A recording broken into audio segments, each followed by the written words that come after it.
Bueno, hola, mucho gusto a todos. Mi nombre es Emmanuel Michelangeli. Bueno, yo creo que mi vida, antes de que reconociera a Dios en ella, creo que es bastante clásica para mucha gente latina. Yo crecí en un hogar tradicionalmente católico. Dios siempre ha estado presente, o la figura de Dios siempre ha estado en mi casa. Bueno, mi nombre es Emmanuel Jesús, así que ustedes me dirán qué tanto son creyentes mis papás. Así que es algo con lo que siempre he tenido relación desde pequeño. Pero yo siempre he opinado que saber que Dios, o tener una idea de Dios como algo que existe y tener una relación con Dios o reconocer tú que existe son cosas diferentes. Yo vengo de Venezuela, me crié en el estado de Carabobo, en la ciudad de Valencia. Soy el menor de 3 hermanos y crecí en un hogar con mi papá y mi mamá. Mi papá y mi mamá son personas de mucha fe ambos. La manera en la que le llevan es bastante diferente, pero siempre han sido personas de mucha fe. De que orábamos todas las mañanas antes de salir a la calle. O sea, era normal para nosotros montarnos en el carro y lo primero que hacíamos cuando estábamos en el carro era orar, de bendecir los alimentos cada vez que fuéramos antes de comer. Yo aprendí a orar, según la tradición católica, mucho antes de aprender o cualquier otra cosa en mi vida. De hecho, saber que mi nombre significaba Dios con nosotros era algo de lo que tengo uso de memoria desde chiquito, de decirle a la gente mi nombre es Emmanuel, y Emmanuel es cool, y sentirme orgulloso porque significa Dios con nosotros. Era raro porque cuando yo me crío con esta forma tan importantemente religiosa, nosotros íbamos a la iglesia todos los domingos y mi casa siempre estaba llena, teníamos agua bendita en la puerta y te tenías que persignar antes de salir. Nosotros teníamos nuestros rosarios. Cada vez que viajábamos hacíamos un rosario completo, mi mamá guiaba una oración bastante grande. Mi padrino trabajaba dentro de la iglesia, era de los que asistía a la misa. Mis papás eran parte de un grupo de oración. De esta gente del grupo de oración eran los lugares que yo compartía. Y la figura de la religión siempre estaba presente. Y mi relación con Dios siempre fue, al inicio, lo llevaba como una chapa de orgullo, en el sentido de que yo sabía rezar, yo sabía un montón de cosas, veía clases de religión en el colegio y ya yo las sabía porque eran cosas que se hablaban en mi casa, pero no tenía una concepción real de lo que significaba tener una relación con Dios o lo que significaba ese proceso de orar que hacíamos. Yo lo veía como que, bueno, es lo que tenemos que hacer antes de salir para los viajes, porque si no lo hacemos mi mamá se va a molestar. Y qué fastidio, pero hay que hacerlo. Había veces que inclusive me acuerdo que me hacía el dormido en el carro para no tener que hacer esa larga oración y toda la cosa, porque era un niño y lo veía como tedioso. Sin embargo, Dios siempre ha estado presente en mi estructura familiar, solo que yo no lo había reconocido de esa forma. Así como está en mi nombre, ha estado en mi formación, ha estado en lo que mis papás me han compartido. Y ha estado también actuando en mi vida. Yo me acuerdo que mi mamá es de las personas que nosotros teníamos una pesadilla, dormíamos mal y yo me levantaba y se lo decía, entraba a su cuarto y me decía que okay, tienes que agarrar, arregla tu cama, deja todo ordenado, pon las cosas bonitas, te vuelves a acostar y ora. Pídele a papá Dios que te cura, que te quite todos los malos pensamientos y sigue orando hasta que te quedes dormido. Y yo hacía eso y me funcionaba. Así que yo veía como la relación de Dios como esta estructura. Está ahí, yo sé que existe, yo escucho el sermón todos los domingos, yo estoy pendiente como de lo que se hace, pero lo sentía más como un proceso, ¿cómo decirlo?, ceremonial, como una responsabilidad, más que entender lo que Dios significaba en mi vida, ¿no? Sin embargo, siempre me gustaba tener mi virgencita, pedirle a Dios a las cosas antes de salir, aunque realmente no tenía ese comprendimiento. Y yo sé que no tenía en cuenta la figura de Dios porque yo no oraba. O sea, yo solo me bloqueaba, entraba como en un estado catatónico de pánico, donde simplemente yo siempre lo describo que era como si yo estaba ahí, pero realmente mi esencia, lo que yo soy, se desconectaba y se sentaba en una sillita al final de mi cabeza y veía todas las cosas pasar a través de mis ojos. Que cual medida que iba creciendo, me ponían cada vez más a cuestionar un poquito mi relación con Dios. Porque trataba de siempre racionalizarla. Decía, ¿cuál diferencia hace con Chile todos los domingos si estas cosas igual pasan? Mis papás se divorciaron, eventualmente se divorciaron. Y fue catastrófico. Todo lo que significa alrededor del divorcio de mi papá fue una catástrofe para ambos lados. No sé, generaron brechas en mí que que no me daba cuenta, y al final del día mi religión se volvía más como algo que simplemente hacía, pero como ponerme una franela de ese día o vestirme de cierto color y ya. Porque empecé a aceptar que simplemente las cosas malas me iban a pasar y que todo era un caos y que no importaba nada de lo que yo hiciera ni quién yo fuera, todo iba a ser horrible y ya. Sin embargo, yo creo que Dios o la figura o la idea de Dios siempre está presente de alguna forma y siempre te busca escarbar por donde puedas. Yo me refugiaba mucho en mis hermanos durante todo esto, particularmente en mi hermano mayor, en Cristian, porque Ágata ya estaba un poquito más grande y cuando estaba tan pequeño, mis hermanos me llevan 4 y 5 años respectivamente, Cristian y Ágata. Y en ese momento la diferencia de edad hacía lo suficiente distancia como para que ellos pudieran entender cosas que yo no, y al mismo tiempo eso me hacía sentir, yo sé que me cuidaban, pero me hacía sentir como que me dejaban por fuera de muchas cosas, que asumían que no iba a entender y me sentía demasiado aislado de toda la problemática. Pasa el divorcio, mis papás se dejan de hablar, mi papá empieza a tener otras relaciones, tiene novias y cosas así. Gente que no me agradaba, lo siento, pa. No era algo que fuera expresado normalmente, pero en el momento las relaciones de mi papá no me agradaban porque me hacían sentir demasiado extraño. Cuando uno tiene a sus papás y creces con tus papás casados, tú piensas que van a durar toda la vida. Y enfrentarte a esas realidades de repente y cambiar todo ese paradigma en un par de años, era duro. Y de paso, entonces iba creciendo. Yo cumplía con mis sacramentos como todo buen católico. Yo fui bautizado, yo hice mi primera comunión, me preparé para mi confirmación. Había cosas que hacía por tradición, pero no entendía cómo funcionaba el concepto de Dios. Y a medida que me hacía mayor, yo tengo la cualidad de que soy muy inquisitivo de pensamiento. Yo cuestiono todo. Yo cuestiono todo. Empecé a cuestionarme, bueno, pero si Dios está y Dios es amor y Dios es todas estas cosas y uno ora y pasa, ¿qué pasa si tú y yo oramos por cosas diferentes? ¿Dónde está la prioridad? Entonces, si Dios es bondad y está en todas partes, ¿dónde están los lugares donde pasan cosas terribles? ¿Dónde está cuando a mí me pasan cosas terribles? Empezaba a relegarlo más como al final de mi mente. La religión es algo que existe y está presente en mi familia, quizá en algún punto la utilice, pero en este momento en mi vida, no sé, me sigo persinando igual porque me dé suerte y qué sé yo. Era más un concepto de, bueno, si existe, que me guíe, ¿no? Espero, reconozco que existe, pero si no, bueno, tampoco me hace la diferencia. Era duro, o sea, es extraño, la verdad, hablar estas cosas y ponerlo en esta tela de juicio, pero sí. Sin embargo, después hubieron momentos que marcaron mi vida, que me llegaron con una bofetada. El pastor Ricardo, él tiene una frase que él la dice mucho y a mí me marcó. Es una frase que yo cargo conmigo porque él siempre se refiere al amor de Dios como el obstinado amor de Dios. Y eso a mí me marcó. Porque él cuando dice el obstinado amor de Dios dice que aunque uno lo niegue y uno no lo entienda y uno le dé la espalda, Dios sigue actuando en la vida de uno y se sigue haciendo y te sigue bendiciendo de forma que no lo merece. Pero lo hace igual porque te ama y porque quiere que tú sepas que Él está ahí para ti. Y yo pude ver esa acción y tenerla en mi vida. Yo siempre he tenido que lidiar, yo siempre he dicho que la desgracia forma parte de mi vida y ha estado siempre como muy presente. Nunca ha sido algo que me ha identificado. Y yo creo que eso es una evidencia del amor de Dios. Y yo lo pongo desde el punto cero de mi vida. Mi mamá siempre cuenta esta historia, y es una cosa que mucha gente no sabe, que es que a los pocos días, semanas de yo haber nacido, mi mamá trabajaba en una joyería. Ella vendía oro. Fiero era el jefe de mi mamá, quien hoy en día me vendió el anillo de compromiso que utilicé para proponerle matrimonio a mi esposa.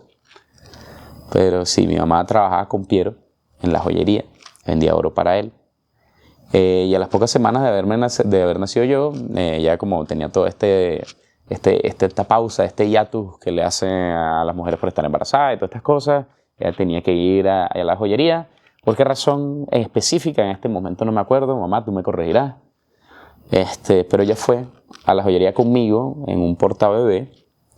Ella entra, me presenta a Piero y tal, y cuando entra ella a la tienda, detrás de ella entran 2 o 3 ladrones armados y roban la joyería. La cosa es que Piero es conocido porque él siempre está armado y él tiene la convicción de que él se muere matándose con los ladrones antes de que le vayan a robar su joyería. Y no solo esto, sino que cuando estos malhechores, estos ladrones entran a robar, el mejor rehén que pudieron encontrar fue a mí. Y yo, estando con semanas de haber nacido, ya tenía una pistola contra la cabeza. Por cosas que ahora sé que son el amor de Dios, intervino tanto en Piero como para que no reaccionara, porque Piero tenía un arma en su cadera en ese momento, como en los ladrones, para que hoy pueda estar aquí yo. Gracias a Dios no pasó nada, en el sentido de, bueno, robaron y se fueron y todo bien, pero ni se dieron cuenta de que Piero estaba armado, que pudieran iniciar un altercado, ni tuvieron que pasar mayores. Todas estas cosas. Se puede imaginar a mi mamá recién haber parido, tener su tercer hijo y verlo enfrente de ella con una pistola en la cabeza no debe ser una imagen bonita para ninguna madre. Y bueno, y eso es algo que también me marcó durante mi crianza. Me marcó en el sentido de, wow, yo escuchaba esta historia y lo veía como algo fantástico y era algo como que yo te podía contar como, hey, ¿sabías qué? Pero hoy lo tengo en cuenta como uno de los eventos del amor de Dios. Antes lo veía como que yo no sé, yo había nacido algún mal día, o yo no sé a quién le había dado mala suerte que yo tenía que pasar por estos eventos, porque yo tenía conciencia de esto. Después vienen los conflictos de mis papás, después viene el divorcio de mis papás tan caóticos, y yo empiezo a caer en esta espiral donde cada vez me siento más solo, cargo con una depresión interna más dura, y lo que siempre escucho de los de afuera es: tienes que ser fuerte. Yo sé que la estás pasando mal, yo sé que es duro, pero tienes que ser fuerte. Y yo empecé a crecer con este concepto, esta idea en mi mente de que, bueno, la desgracia es para mí, esto es lo que yo voy a sufrir, esto es lo que yo voy a estar pasando por siempre, y nada me lo va a quitar, y no importa qué tan bueno sea yo, no importa qué cosas yo haga, porque mi mamá siempre ha dicho que algo que me ha identificado es que yo soy muy amoroso. Yo no sé qué tanto, no es algo que yo juzgue. Eso ya lo dejo más para la gente que me conoce. Yo siempre sentí que eso no significaba nada. Yo decía que no significaba nada, pues igualito no importaba qué tan bien pudiera ser yo, o que tan bien hiciera las cosas, que tan mucho me pudiera preocupar, que tan mucho pudiera amar. No valía nada, porque igualito la desgracia me iba a perseguir y yo iba a ser un desgraciado. Y fue duro lidiar con ese concepto toda la vida. Y de paso tener que no poder lidiarlo con nadie porque, no sé, desarrollé como esta idea de que el dolor de todo el mundo es más importante que el mío. Porque al fin y al cabo yo soy el que está atado a todas estas desgracias y la desgracia va conmigo. Y esa idea con el tiempo no hizo sino crecer. La depresión es algo con lo que he tenido que lidiar muchas veces. Y ahora yo sé que es difícil, pero yo me sentía culpable de todas estas cosas. Después pasó el evento que yo siento que marcó mi vida más. Y yo siento que fue el evento que me forzó, o sea, que me agarró y me hizo así, y me hizo ver a Dios. Me hizo entender que Dios existía. Mi encuentro con Dios, yo siento que fue como una bofetada. Fue una bofetada porque en el momento que me di cuenta de quién era y dónde estaba, empecé a verlo en todas partes y donde siempre había estado. Pero creo que ustedes mismos juzguen el impacto, ¿no? Todo comienza en el 2014. Estábamos viviendo con una de las hermanas de mi papá, dos de mis tías. Eran las casas de ellas. Estas eran dos hermanas de mi papá que nunca habían tenido hijos, pero siempre habían vivido juntas y habían hecho todo juntas.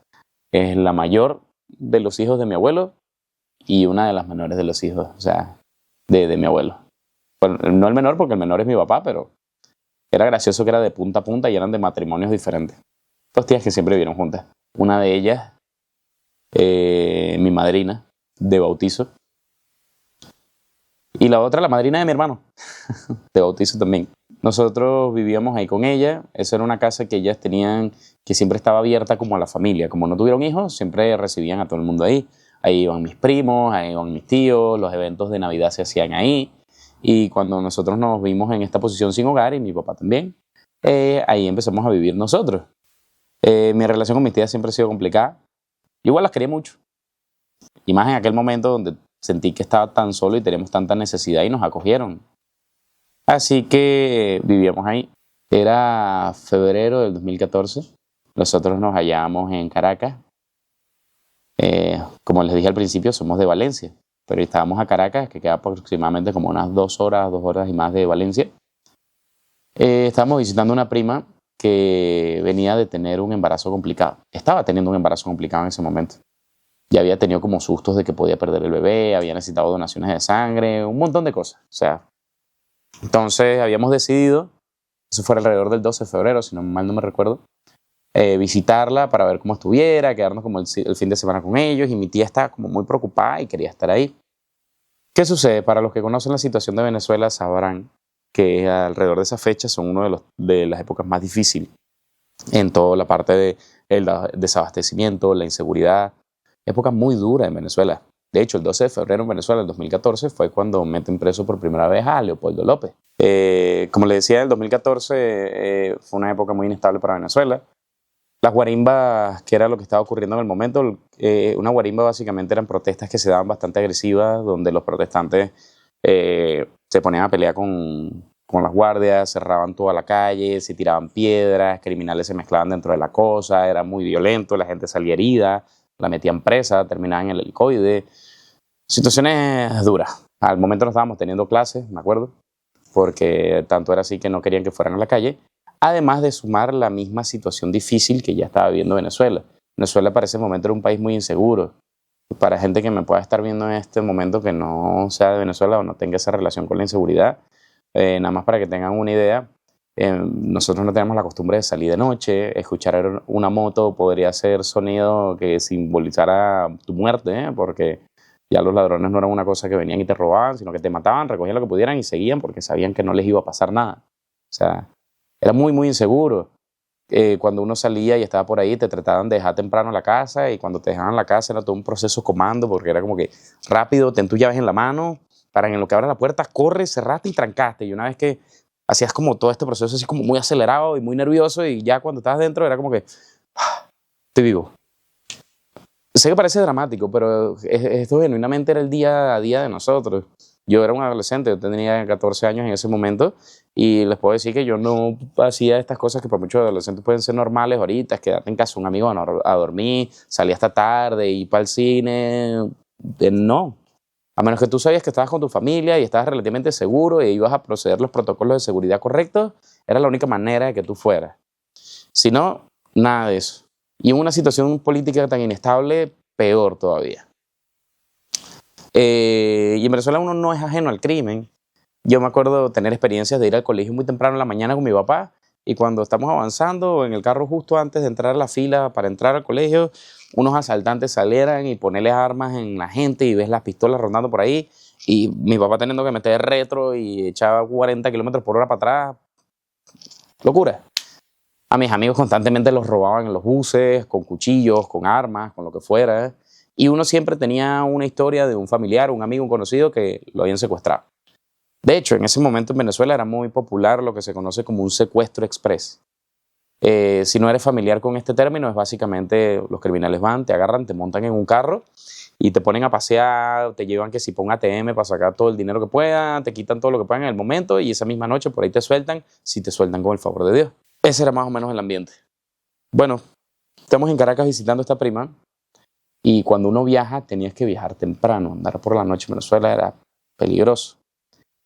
Entonces ya nosotros habíamos ido a Caracas infinidad de veces, bien sea a visitar a mi hermana a la universidad o a quien fuere, pero el protocolo siempre era el mismo. Vamos en la mañana del sábado, tempranito, no se viaja de noche, y si nos vamos a quedar, bueno, nos quedamos por allá y el domingo nos regresamos antes de mediodía, ¿ok? O a más tardar 1 de la tarde o 2, de manera que ya estuvieras en Valencia para las 4 y todavía hubiese alguito de luz de sol que te bendijese. Pero en ese momento ocurre una discusión entre mis papás y mis tías, pues mi tía quería quedarse más tiempo porque, cónchale, la niña del embarazo, complicado, mi papá se quería ir, mis tías una se quería quedar, la otra estaba como más imparcial en la situación, mi papá ya quería irse, estábamos mi hermano y yo también, porque éramos los que vivíamos con mi papá en ese momento, y era como que, bueno, estamos aquí y nosotros no tenemos voz ni voto, así que nada, a lo que venga, ¿no? Total es que terminamos saliendo bastante tarde, cosa que tenía a mi papá bastante molesto. Ya más allá, si no por lo de la seguridad y cualquier cosa, mi papá también es un adulto, él tenía sus responsabilidades, tenía su relación con la que es actualmente su pareja, mi madrastra. Él tenía sus responsabilidades, pues él quería regresar. Y eso generó un conflicto bastante duro entre él y mis tías.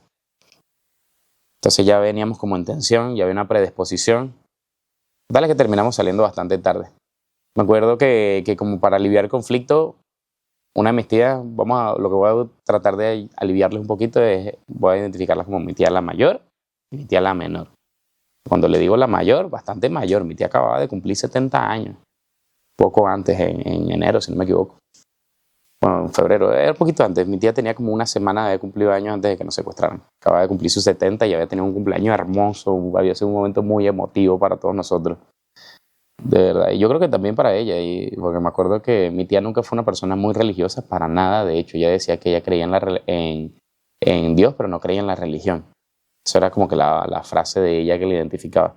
Y me acuerdo que ese cumpleaños de ella me marcó mucho porque ella, había una canción que se puso a cantar en el momento que estaba muy de moda, que, que era de Frank Sinatra, lo de A Mi Manera. Las cantó muchísimo y cantó una canción de Franco De Vita, si no me acuerdo, que me acuerdo que mientras cantaba levantaba sus manos hacia el cielo y era como si le estuviera hablando al Señor en ese momento. Fue algo muy bonito y fue muy particular, fue muy raro porque esa parte de mi familia no es tan así con lo que uno conoce como la religión, pues yo les digo, esa era la frase de mi tía. Pero bueno, esta es mi tía la mayor, como para calmar las aguas, agarró y pidió unas pizzas y fue como que bueno, comamos. Y ya comiendo se calma todo el mundo.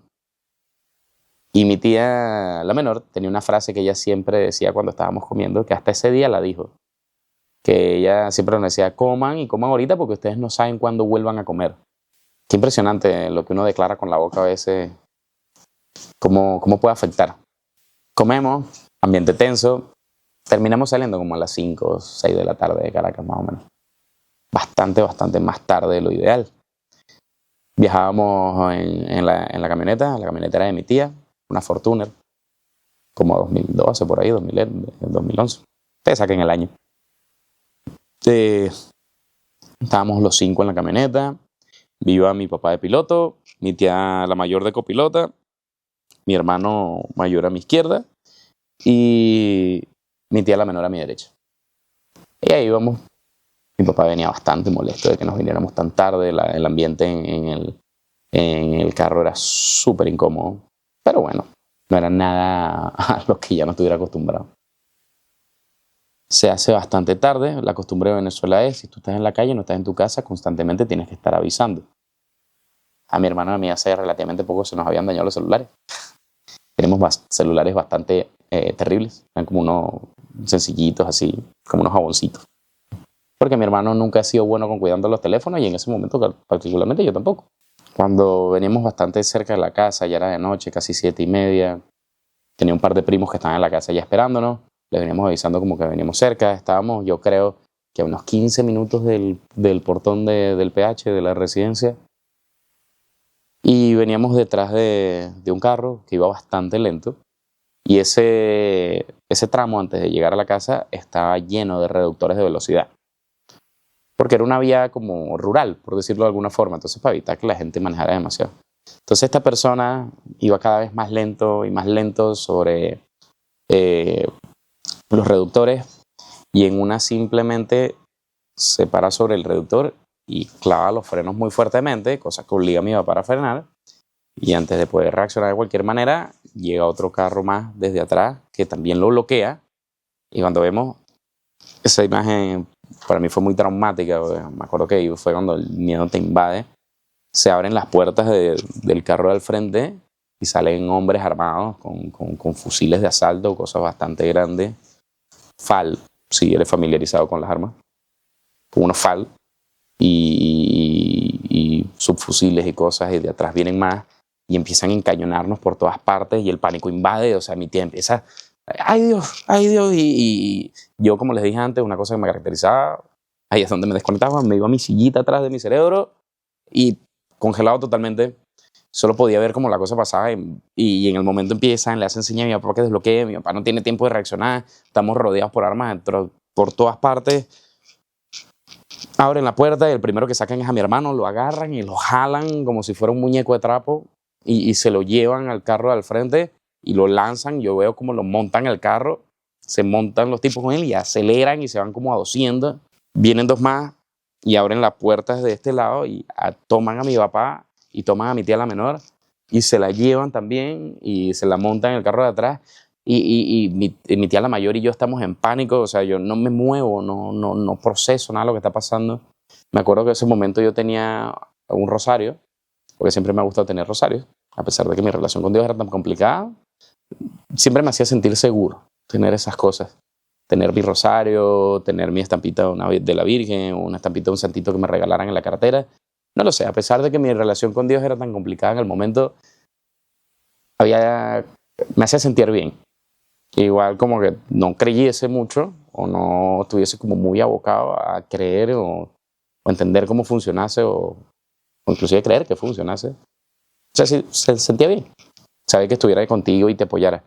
Y yo me acuerdo que ese momento lo que hacía era me agarraba el rosario y lo apretaba duro, pero no oraba, simplemente lo apretaba y veía con miedo todo lo que estaba pasando. Era como una respuesta casi traumática.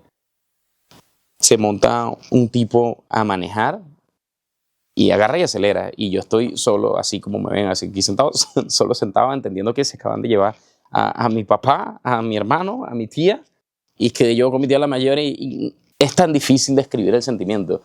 El terror que te apodera, el de que ya no tienes control absolutamente nada. Uno lidia con el hecho de que no tienes control de tu vida, pero no es lo mismo cuando se te estrella en la cara y en este momento en particular no tienes control absolutamente de nada, solo puedes esperar que quizás salgas vivo de todo esto. Me acuerdo que nos empiezan a manejar, mi tía siempre una persona muy conciliadora, fue profesora y siempre tuvo como este rol de ser el ente conciliador para sus hermanos. Intentó orar como lo que sabía y conversaba con el muchacho que iba de chofer, como tratando de hacerle entender, oigan, ¿qué pasa? ¿Qué necesitan? Nosotros podemos ayudar en lo que sea. Ella en su momento pensó, estaba convencida de que eran personas que estaban trabajando para el gobierno y nos estaban llevando a una concentración del gobierno. Entonces, como eso fue lo que ella pensó, ella dijo, bueno, capaz si le digo que somos amigos de militares, entienda que también estamos ahí con el gobierno y nos dejen quietos. Y ella empezó a decir como que sí, nosotros conocemos un general, que yo no sé qué. Eso fue un error que más adelante vamos a ver. Y este muchacho iba relativamente calmado, que nos llevaba, nos decía como que no, que nos quedáramos tranquilos, que ellos solo querían obtener una plata rápido y ya todo el mundo se iba para su casa y todo el mundo iba a estar feliz y que todo iba a ser transitorio. Y eso como que me dio cierto consuelo en ese momento mientras yo tenía mi crucifijo bien apretado. Llegamos a una zona bastante precaria de Valencia. No me acuerdo en el momento por dónde era, porque es que pasaron tantas cosas que ni me fijé por dónde llegamos, pero era un barrio bastante... No quieres estar ahí a las 8 de la noche. Y la camioneta se estaciona atrás de un carro. Se baja el muchacho que está pilotando con nosotros. Y yo estoy viendo a mi tía, nos quedamos fríos dentro del carro por un momento. Yo aprieto mucho mi crucifijo y sigo aquí sin moverme. Estuvimos como 5 minutos viajando con ese señor y yo no me movía, ni una palabra exclamada de mí, nada. Y a lo que de repente viene otro diferente que está hablando con él y entra de piloto. Y dice, ¿tú por qué los tienes aquí? Y los tienes levantados. Entonces saca a mi tía, abren la puerta de atrás y cuando abren la puerta de atrás empujan, pero no es mi tía la mayor, sino mi tía la menor. Me la empujan, la chocan contra mí, me muevo yo hacia la izquierda. Montan a mi papá también, montan a mi tía la mayor y estábamos todos menos mi hermano, los 4, personas bastante grandes, así como me ven, era más o menos como cuando tenía 14 también, y nos mandan a que pongamos la cabeza entre las rodillas y los 4 entre las rodillas asustados, hiperventilados, no podíamos respirar, el miedo, entonces se monta uno de piloto y otro de copiloto y estos sí estaban todos bastante agresivos y todos locos, estaban todos desesperados. Que bueno, señores, esto es un secuestro, no sé qué, no estén subiendo la cara, que el que suba la cabeza le voy a disparar aquí en la cabeza aquí mismo, porque miren, y me acuerdo que esto era una cosa que hacían todo el tiempo, yo no sé si esto es cultura de barrio venezolana, ustedes me compartirán si esto pasa en otros lados, pero estos caballeros tomaban el cañón de la pistola y soplaban dentro del cañón para que sonara como cuando uno sopla dentro de una botella, y la hacían silbar la pistola. Entonces la soplaban para que tú supieras que tenían las pistolas ahí, y después agarraba y nos pasaba con los cañones de las pistolas así por las cabezas como si fuera un xilófono, nos pegaba como si fuera una batería para que supiéramos que tenía la pistola contra la cabeza de nosotros. Y era horrible el sentimiento. Yo no sé quiénes han tenido la experiencia, pero si alguna vez te han golpeado con un arma, es extraño. porque no es como que te golpeen con ninguna otra cosa, porque de paso te duele, pero también pica. O sea, es una experiencia muy particular. Nos tenían ahí todos con las cabezas entre las rodillas y constantemente y pasaba y nos decía cosas terribles, que el que se moviera nos iba a matar, que, o sea, que ya nosotros, o sea, la vida de ellos estaba en posición de ellos, que no sé qué, y soplaban las pistolas y nos llevaban manejando a velocidades altísimas, manejaban terriblemente, nos sacudían por ahí atrás, mi tía en pánico llorando en lo que estábamos ahí, yo seguía sin reaccionar, yo seguía catatónico, solo recuerdo sentir el vapor del aliento de todos combinados ahí entre las rodillas. Mi papá sorprendentemente calmo, como muy calculante, viendo todo, escuchando todo con mucha atención, tratando de impartir mucha calma. Y mis tías desesperadas y yo el sofoco y mi mente se ponía en blanco y volvía y era muy extraño. El tiempo pasaba lento y pasaba rápido al mismo tiempo. Me sentía tan desesperado y la falta de oxígeno me desesperaba todavía más. Llegamos a un punto que se detuvo el carro. Nos dijeron, bueno, bájense aquí. Ya nos habían quitado el teléfono, los celulares, toda cosa. Y en ese momento lo único que hace llega a tu mente son historias de otras personas que han vivido cosas similares. Y me acuerdo siempre estaba esta historia muy común de un señor que lo secuestraron y cuando lo soltaron así en un campo y lo mandaron a correr y cuando llevaba 3 pasos corriendo lo mataron de un tiro en la espalda. Y lo primero que yo vi cuando nos bajaron de ese carro fue un campo lleno de monte frente a mí. Y lo primero que yo pensé, ese fue el primer momento que yo pensé que estaba convencido de que me iba a morir. Yo solo pensaba, bueno, ¿hacia dónde camino? ¿Hacia dónde me tiro? ¿Cómo me hago el muerto? Dios, y hasta aquí llegué, bueno, hasta aquí llegué. Yo me acuerdo que yo decía, bestia, me voy a morir y nunca he tenido una novia, nunca he salido con nadie, no me voy a casar, no me voy a graduar, no voy a ver más nunca a mi hermana, o sea. Y eso fue solo la primera parte.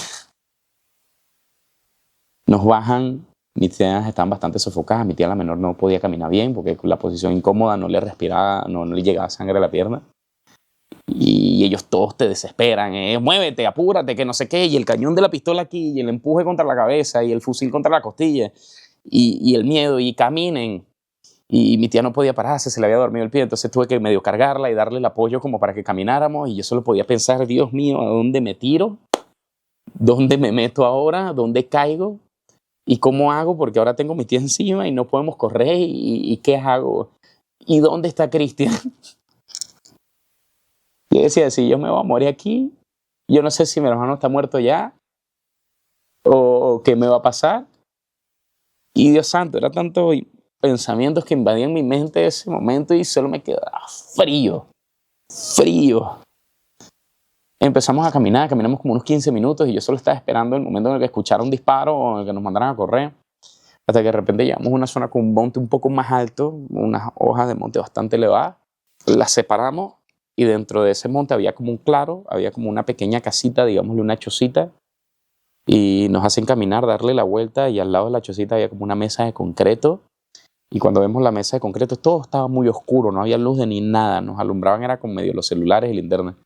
Y cuando vemos la mesa de concreto, estaba mi hermano ahí sentado, y yo ahí fue el primer momento que sentí un alivio dentro de toda esta situación, porque por lo menos dije, bestia, está vivo. Nos sientan a los 5 en esa mesa, mirando hacia abajo, y ellos se van como a conversar. Entonces, bueno, ¿qué vamos a hacer? La cosa, se alejaban un poquito, no estaban suficiente como para que lo escuchara. Y yo y a Cristian me decía, no, estoy bien. Mi papá te hicieron algo. No, estoy bien. Nada más le habían quitado la cartera y tal. Y Cristian, no sé, también muy bendecido. Mi hermano, él había logrado que le quitaran la plata nada más y las tarjetas que tenía en la cartera y le devolvieran la cartera con su cédula y sus cosas. Y era como, historia, de algún modo. Señales de Dios que quizás vamos a salir de aquí. Estamos en esa mesa y bueno, se acerca uno de los señores, eran como las 9 de la noche. Nos pregunta quién es Vladimir. Es uno de mis primos que nos estaban esperando. ¿Y quién es este otro? Y nosotros le decíamos, bueno, son nuestros primos que ellos viven allá en la casa y están esperando. Pero esta señora me habían dicho que nada más eran ustedes 5, ahora como que es que hay más gente que los está esperando. No, están mintiendo, que no sé qué, y el miedo, no, o sea, me está secuestrando, es difícil hacer un recuento de una lista de una casa donde entra y sale tanta gente. Pero mi papá siempre como muy calmo, no, nadie te ha mentido, que no sé qué. Y por ahí salió otro que dijo, no, pero la señora dice que tienen familia militar, hay que tener cuidado. No. Y eso los puso a volverse más locos todavía. Entonces agarraron y separaron a mi papá y a mis 2 tías y se los llevaron aparte, como unos 10 pasos de donde estábamos nosotros. Mi hermano y yo me acuerdo que solo le agarraba la mano y me decían, estamos aquí. Y yo seguía con mi mente en blanco, o sea, yo no hallaba qué pensar, cómo sentirme, solo decía, Dios, oh, Dios, si estás ahí o lo que sea, por favor, algo, que esto acabe. Se llegan a mi papá y a mis tías y las empiezan a interrogar. Le dicen, no, ¿qué tal? Que nosotros sabemos que ustedes son señores de plata, nosotros hemos visto al viejo bajar la camionetota con cadenas de oro y no sé qué. Mentira. Mi papá, como le dije, ni casa tenía, nosotros estamos arrimados ahí. En ese momento ni carro propio tenía. Pero bueno, este es parte del amedrentamiento que ellos hacen, de esa manipulación para que tú te sientas visto y sepas que como que te saben, te conocen, tienes que ser sincero. Y al mismo tiempo a nosotros nos decían los muchachos que se quedaron con mi hermano y conmigo, no, bueno, todo es una cuestión de plata, nosotros ya los tenemos visteados, ustedes nos dan nuestra plata a nosotros y nosotros lo soltamos, que no sé qué. Bueno, están interrogando a mi papá y a mis tías y me acuerdo yo verlo venir en toda esa oscuridad. Porque Dios, bestia, Dios sabe que los demonios también andan por ahí para también aprovecharse de cada oportunidad que tienen contra uno. Me acuerdo de ver venir un señor al lado mío caminar es que no puedo llamarlo ni un machete ni un cuchillo, era un pedazo de hierro viejo, largo, afilado. Que yo sepa dónde está mi papá y mis tías. Pero no, la interrogación, la plata, que no sé qué, que nos den la plata. Y dice uno de estos tipos, bueno, vamos a tener que mocharle una oreja a la vieja para que hablen y le pone el cuchillo contra la oreja. Y claro, mi tía se asusta y, oye, no. Y uno de los tipos le pega en la cabeza a mi tía con una pistola, pero le da un golpecito. Como que quédese quieta. Y mi papá en ese momento, por supuesto, lo invade este sentimiento de, oye, mi hermana, una señora mayor, es frágil. Oye, ¿qué te pasa? Quédate quieto. Y escuchamos ese primer golpe que le dan a mi papá, que le dan un cachazo en el medio de la cabeza. El sonido fue una cosa horrible, no hay cómo describirlo. Es como cuando golpeas el pollo para partirlo, para romper el hueso del pollo. Son igualitos, pero con más metal. Y lo que escuchó mi papá decía, ¡ay! Y entonces el miedo, bestia, una situación terrible. Ahí cuando eso pasa, que se está descontrolando, mi tía la menor es cuando dice, bueno, pero ya nosotros en la casa tenemos una caja fuerte, hay ciertas cosas, hay prendas, hay laptops, no sé qué, podemos lograr algo y darle una cierta cantidad de plata. Ellos están pidiendo como cosas exuberantes, que inclusive para el día de hoy son ridículas, pedirle a cualquier persona normal. Pero bueno, hacer lo que se pudiera, entregar lo que se pudiera. Y bueno, ok, y así quedaron. Nos volvieron a sentar en esa mesa, estuvimos como unos minutos ahí sentados. Todos, mi papá se sentía como goteaba, pero estaba tan oscuro que no le podíamos ver. Y deciden pararnos de la mesa y meternos dentro del ranchito. Dentro de ese ranchito nos sientan en el piso. Y pasaron como unos 20 minutos, media hora, se hacen las 10, 11 de la noche. De repente nos abren la puerta y nos alumbran con unas linternas y nos traen como que, bueno, aquí hay agua y hay unas arepas ahí para que coman. Entonces empezamos a comer y le dan el agua a mi papá y cuando alumbran la cara de mi papá, yo me acuerdo voltear a mi papá y tenía toda la cara completa cubierta, así bañada en sangre, o sea, porque le habían quebrado la cabeza cuando lo golpearon. Y estaba todo el rostro completo cubierto en sangre y eso, bestia duro. O sea, yo me quedé frío, yo dije, bestia, mi papá se va a morir.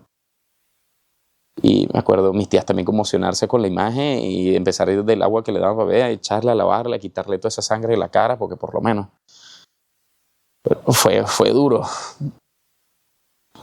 Al rato, como a las 12 casi de la noche, viene uno de los muchachos, nos abre la puerta y nos dice, hubo un problema.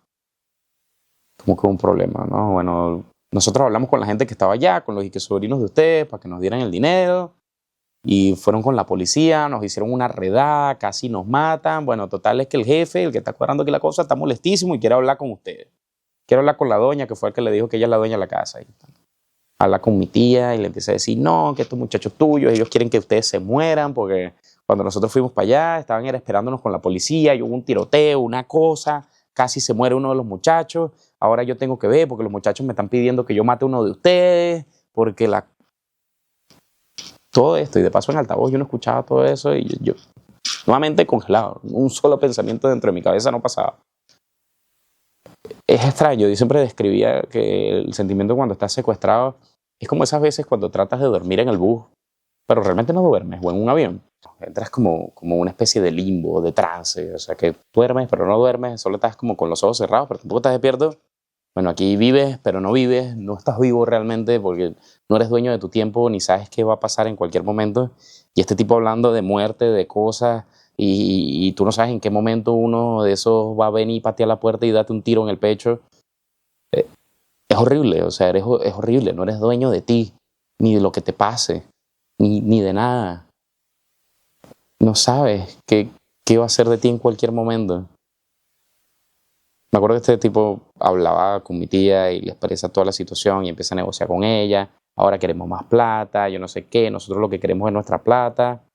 Consigue nuestra plata, vamos a hacer algo. Yo te puedo soltar a ti, piensa, no sé qué, cómo puedes conseguir el dinero y negociamos.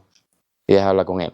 Entonces mi tía habla con mi papá, le dice como, oye, este tipo está diciendo que los muchachos hicieron esto, que quieren ver sangre, ¿qué hacemos? Y le pedía consejo a mi papá, ¿qué hacemos? Mi papá le decía, bueno, lo primero que tienes que hacer es, cuando empiece a hablar contigo, dile si te puedes llevar a la mayor.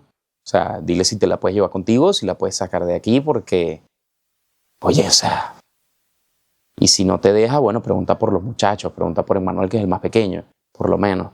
Pero, o sea, por mí ni te preocupes, yo voy a estar aquí con los muchachos, pero trata de uno de estos dos, o sea, porque también si te estás dando negocio. Pasó como una hora, se hicieron como casi las 12 de la noche.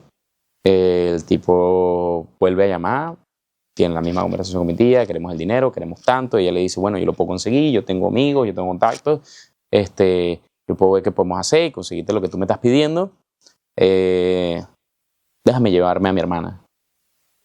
El tipo le dice, no. Bueno, a los muchachos, no te vas a llevar a nadie.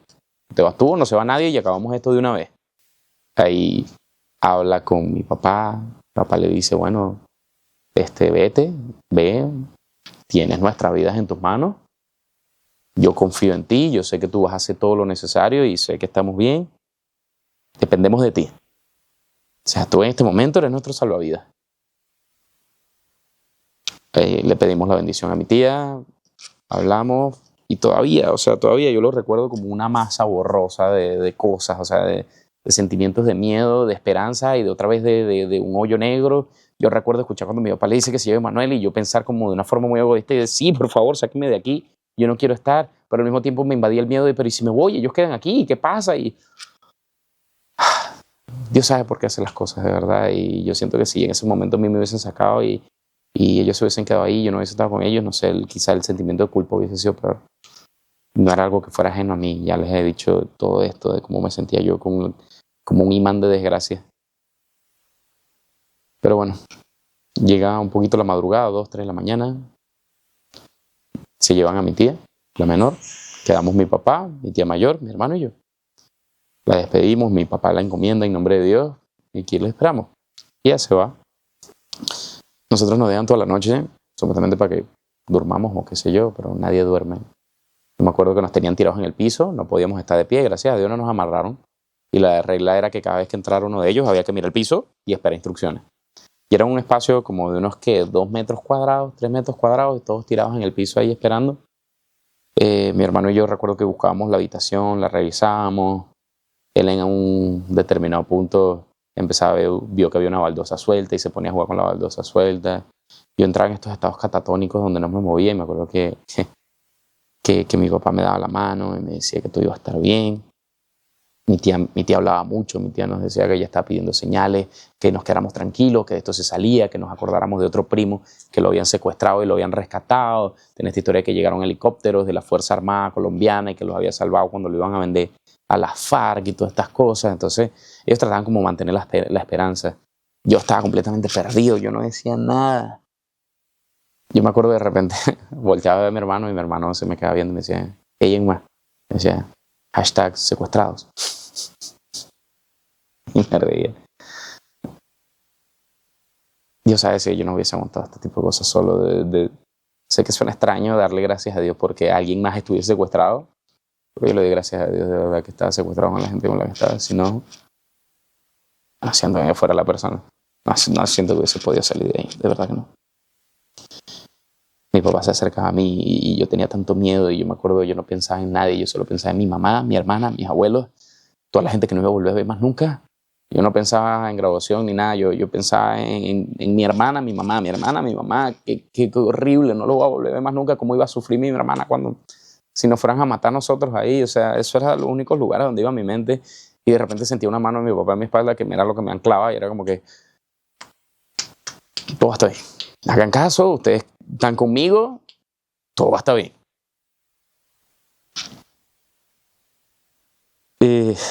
A todos estos, mi tía sale, la dejan en una estación de buses, para los que son familiares en Venezuela, la dejan en el Big Low, y de ahí le dan plata para un taxi, coge un taxi, de ahí se va para la casa. Y esto es uno de esos momentos de novela, porque me acuerdo que ella llega a la casa, le abren el portón y ella viene caminando por la calle, y cuando viene caminando por la calle, mis primos que estaban en la casa, mis vecinos la ven y se alegran y la abrazan, y oye, gracias a Dios, estás bien, estás con vida, y la están abrazando y ella se siente muy desconcertada porque no era lo que nos habían dicho y no había ni un policía cerca. Y lo primero que le preguntan es, ok, bueno, ¿y dónde están los demás? ¿Cómo que dónde están los demás? Y mis primos le dicen, sí, o sea, nosotros pagamos. Ella los guía dentro de la casa y les muestra que habían sacado todo el dinero que habían podido encontrar entre ellos, que agarraron fundas de almohada y metieron las laptops que había en la casa, las tablets, cosas de valor, joyas. Mi tía tenía una caja fuerte en su cuarto y ellos no tenían como saber la combinación de la caja fuerte y reventaron la pared con martillos para sacar la caja fuerte y meterla en una funda y llevar todo lo que pudieron. Y se encontraron en un punto con los ladrones y ellos se montaron en el carro con ellos, los tuvieron a punta de armas, mis dos primos, se llevaron las cosas en funda de almohada y lo vieron desaparecer en el horizonte y ellos regresaron a la casa a esperar a que nos liberaran porque ellos pagaron. Cosa que nosotros no fue lo que nos dijeron. Ahí es cuando entonces entra en este conflicto y esto fue lo que me dijeron a mí, esto es lo que está pasando. Hay que recurrir a las autoridades. En principio no queríamos por todo el miedo de que a nosotros nos habían dicho que ellos sabían, que si las autoridades estaban involucradas, que nos iban a matar, que toda la situación, pero bueno, supongo que es parte del discurso, ¿no? Es lógico que no quieran que contactes a la policía. Ellos por allá lo hicieron, entonces empezaron ahí a trabajar con el GAES, que es la sección de anti-extorsión y secuestro de Venezuela. Y bueno, se empieza a desarrollar todo de aquel lado, ¿no? De esto aquí, nosotros en completo silencio. Amanece ese primer día. Y es cuando por primera vez ya tenemos luz, nos vemos entre nosotros. El miedo, los sucios, todos tirados en el piso. Mi tía, persona de 70 años, con un dolor en la espalda, está en el piso, pero bueno. Entonces, me recuerdo que nos abren la puerta, la abren así de golpe y entran estos muchachos armados y ya les digo, la instrucción era, ellos entran, mirar al piso. Entonces todos miramos al piso, yo estaba sentado en una pared distinta, tenía a mi hermano aquí, todos estábamos contra una pared, yo estaba así y yo veo como de repente viene acercándose, caminándose y se para frente a mí y me dice, párate. Y yo me levanto con mucho miedo y trato de levantarme sin ver el piso, viendo solo el piso, con mucho miedo. Yo solo veía a mi papá y a mi hermano. Esa fue la segunda vez que me convencí de que me iba a morir. Y yo volteé a ver a mi hermano y a mi papá y volteé a seguir otra vez en el piso y me dicen, levanta la cara.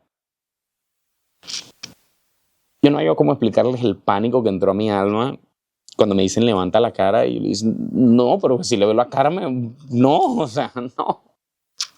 Me van a matar si le veo la cara. Y dicen, levanta la cara. Y yo me acuerdo que no quería y yo solo veía el cuello para abajo del tipo y veía un fusil contra mí y el miedo y me acuerdo voltear a ver a mi papá y mi papá me hace una seña como de que sí, que estaba bien. Y levanto así la cara muy lentamente con miedo y cuando lo veo tenía toda la cara cubierta con suéter y ahí me da un alivio. Entonces me dice, quítate los zapatos. En ese momento tenía unos Vans que me acababa de comprar en diciembre. Zapatos favoritos, por ahí mismo se fueron. Los usé 2 veces mucho. Los quitaron y me dieron como unos mocasines todos viejos que estaban todos rotos. Graciosamente eran marca Guasa Guasa, nunca se me va a olvidar. Los mocasines Guasa Guasa. Increíble. Hay muchas ironías, vueltas graciosas en la vida, ¿qué les puedo decir? Me dieron esos zapatos y me dicen, bueno, otra vez siéntate, tírate al piso. Y ahí respiré. Estamos ahí toda la tarde, toda la mañana. Al rato vienen y abren otra vez y traen como un catre, como estas camas de alambres viejas de base militar y la meten y nos dicen, no, para que la señora se siente. Y, ay, gracias, le dice. Mi tía hablaba como con ellos, tenía como una interacción. Me acuerdo que en ese momento mi tía se monta en ese catre viejo y le dice a mi papá, ¿viste? Yo, y esto es nuevamente importante, mi tía no era una persona de religión o de religiosidad. Y le decía a mi papá, ¿viste? Yo le pedí una señal a mi sobrina, una sobrina de ella que había fallecido ya hace varios años durante el parto, una sobrina a la que ella quería muchísimo. Dice, yo estaba orando y le pedí a mi sobrina que nos diera una señal. Y mira, de que íbamos a salir bien, nos trajeron la cama. También nos dieron como unas mandarinas que tenían como una mata de mandarina ahí, las mandarinas más amargas que yo comí en mi vida. Pero me las comí. Estos son señales de que vamos a salir bien, muchachos, vamos a salir bien. Y eso daba esperanza ahí en la situación. De ahí para adelante nos dejaban ahí trancados y no nos decían nada, no hablaban nada con nosotros. Lo único que te llegaba era el profundo olor de las distintas drogas que consumían. Nos cuidaban como unas 12 personas y uno los escuchaba todo el tiempo. Solo hablaban de drogas, de lo que estaban consumiendo, de armas, del arma que tenían, la que iban a utilizar y de las personas con las que tenían conflictos, que querían ellos asesinar o que querían asesinarlas a ellos. Eso era todo lo único de lo que hablaban. Me acuerdo que en un momento dieron un número de teléfono y yo me lo memoricé. Fue algo de lo que me aferré como para mantenerme cuerdo. Dieron ese número de teléfono en un momento y yo empecé a repetírmelo en mi cabeza y cada vez que me ya perdí un sentimiento repetía el número de teléfono. Porque supongo que al mismo tiempo me daba como una esperanza de que si salgo aquí tengo algo que compartir y puedo ayudar con algo. Entonces creo que eso me ayudó un poquito a anclarme dentro de sentirme útil o una cierta esperanza dentro de la situación. Me acuerdo que mi hermano y yo pasábamos, había una ventanita chiquitita que veíamos desde el piso con unos barrotes y se veía una única mata de papaya. Se veía todo un cielo despejado y una mata de papaya así en el medio y arriba. Y nosotros veíamos esa bendita mata de papaya, esa mata lechosa ahí. Y decíamos, bueno, y Cristian decía, bueno, mira, aquí tengo con lo de la cédula, hace como reflejo, podemos hacerle reflejo si un helicóptero pasa o alguien para que sepan que estamos aquí. Entonces así pasamos entre él y yo, agarramos algo reflectivo y empezábamos ahí a pasar el tiempo. La verdad no hablábamos mucho, no había mucha conversación, eran como que pequeños momentos de está bien, todo está aquí, ok. Cae la primera noche, bueno, la segunda noche. Y me acuerdo que los tipos agarraban y se ponían a disparar durante las noches. Y a veces nos le disparaban a la puerta donde estábamos nosotros y nosotros nos asustábamos, nos llenaba de terror nada más porque era ese sentimiento como de que te recordaras que ellos son los que tienen el control sobre tu vida, que estás vivo porque a ellos les da la gana que estés vivo en ese momento. Era horrible. Hablaban de cómo, no, que si tienen unas gallinas aquí y otras gallinas allá. Mi papá dedujo que así se referían de repente a nosotros como secuestrados. Que no, que habían unas que iban a matar allá, que no sé qué. Y tú orabas de que no fuera contigo que se refirieran.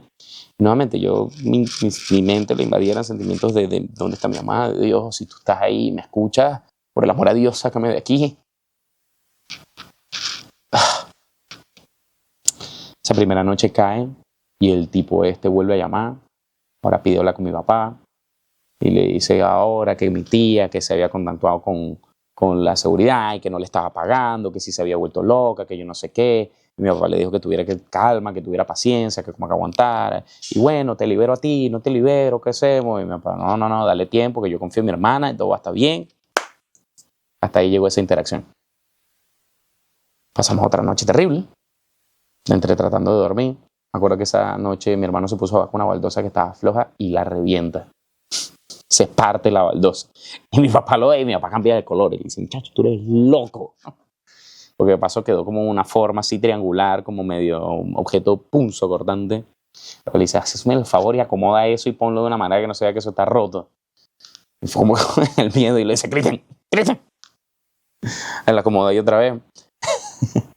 Me acuerdo que como él le habían devuelto su cartera, tenía su carnet de estudiante y lo partió como en pedacitos y empezamos a regarlo como por la habitación. Y era como que, bueno, por si alguna vez nos vienen a buscar, sepan que estuvimos aquí.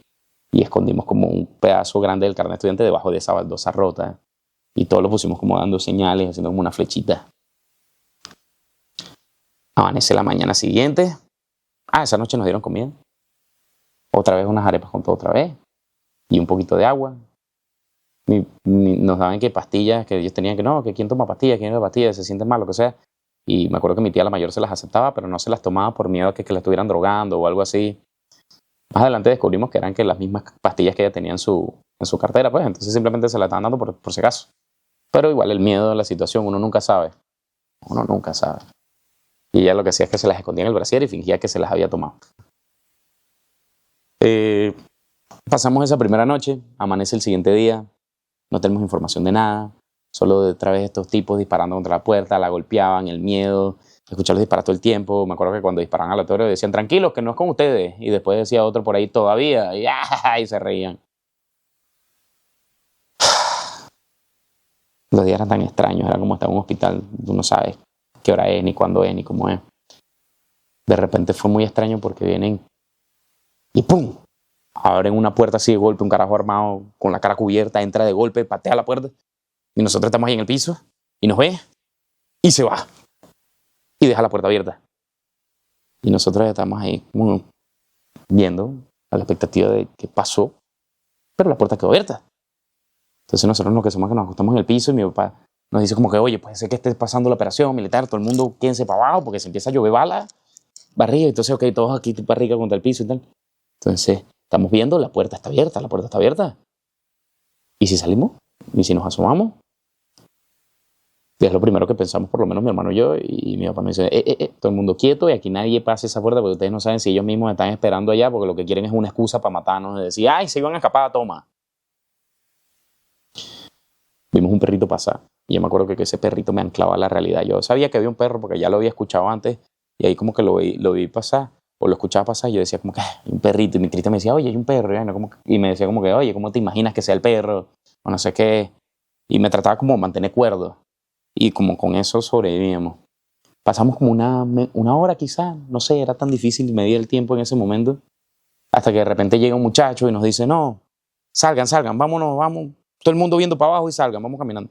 Y nos puso a caminar como unos metros, nos pasó como entre un poco de monte y nos metió como en un descampado.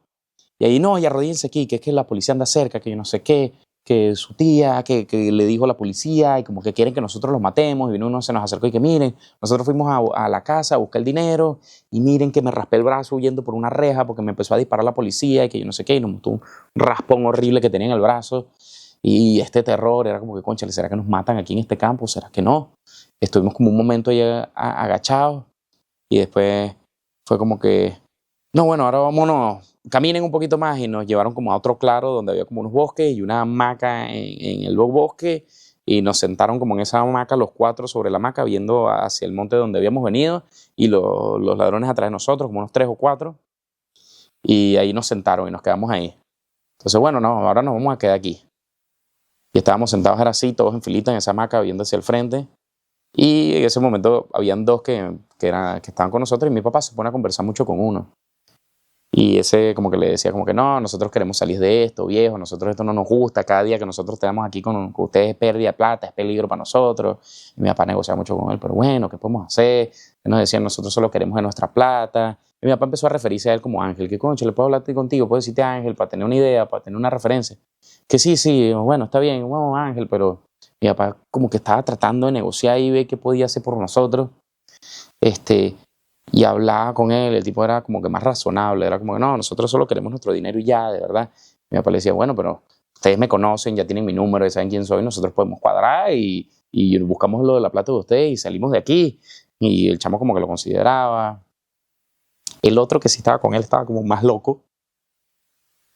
Y halló que ese era un excelente momento dentro del pánico y el estrés del momento para decidir jugar un juego con nosotros que se llama la ruleta rusa. Yo no sé si ustedes están familiarizados. De repente nosotros empezamos a sentir como ponía el cañón contra la espalda de nosotros y escuchábamos, era el clic del martillo cuando jalaba el gatillo. Y decía, hey, vamos a jugar la ruleta rusa. Y escuchabas el rrr, clac, rrr, clac, y sentías el cañón en contra de la espalda o de la cabeza.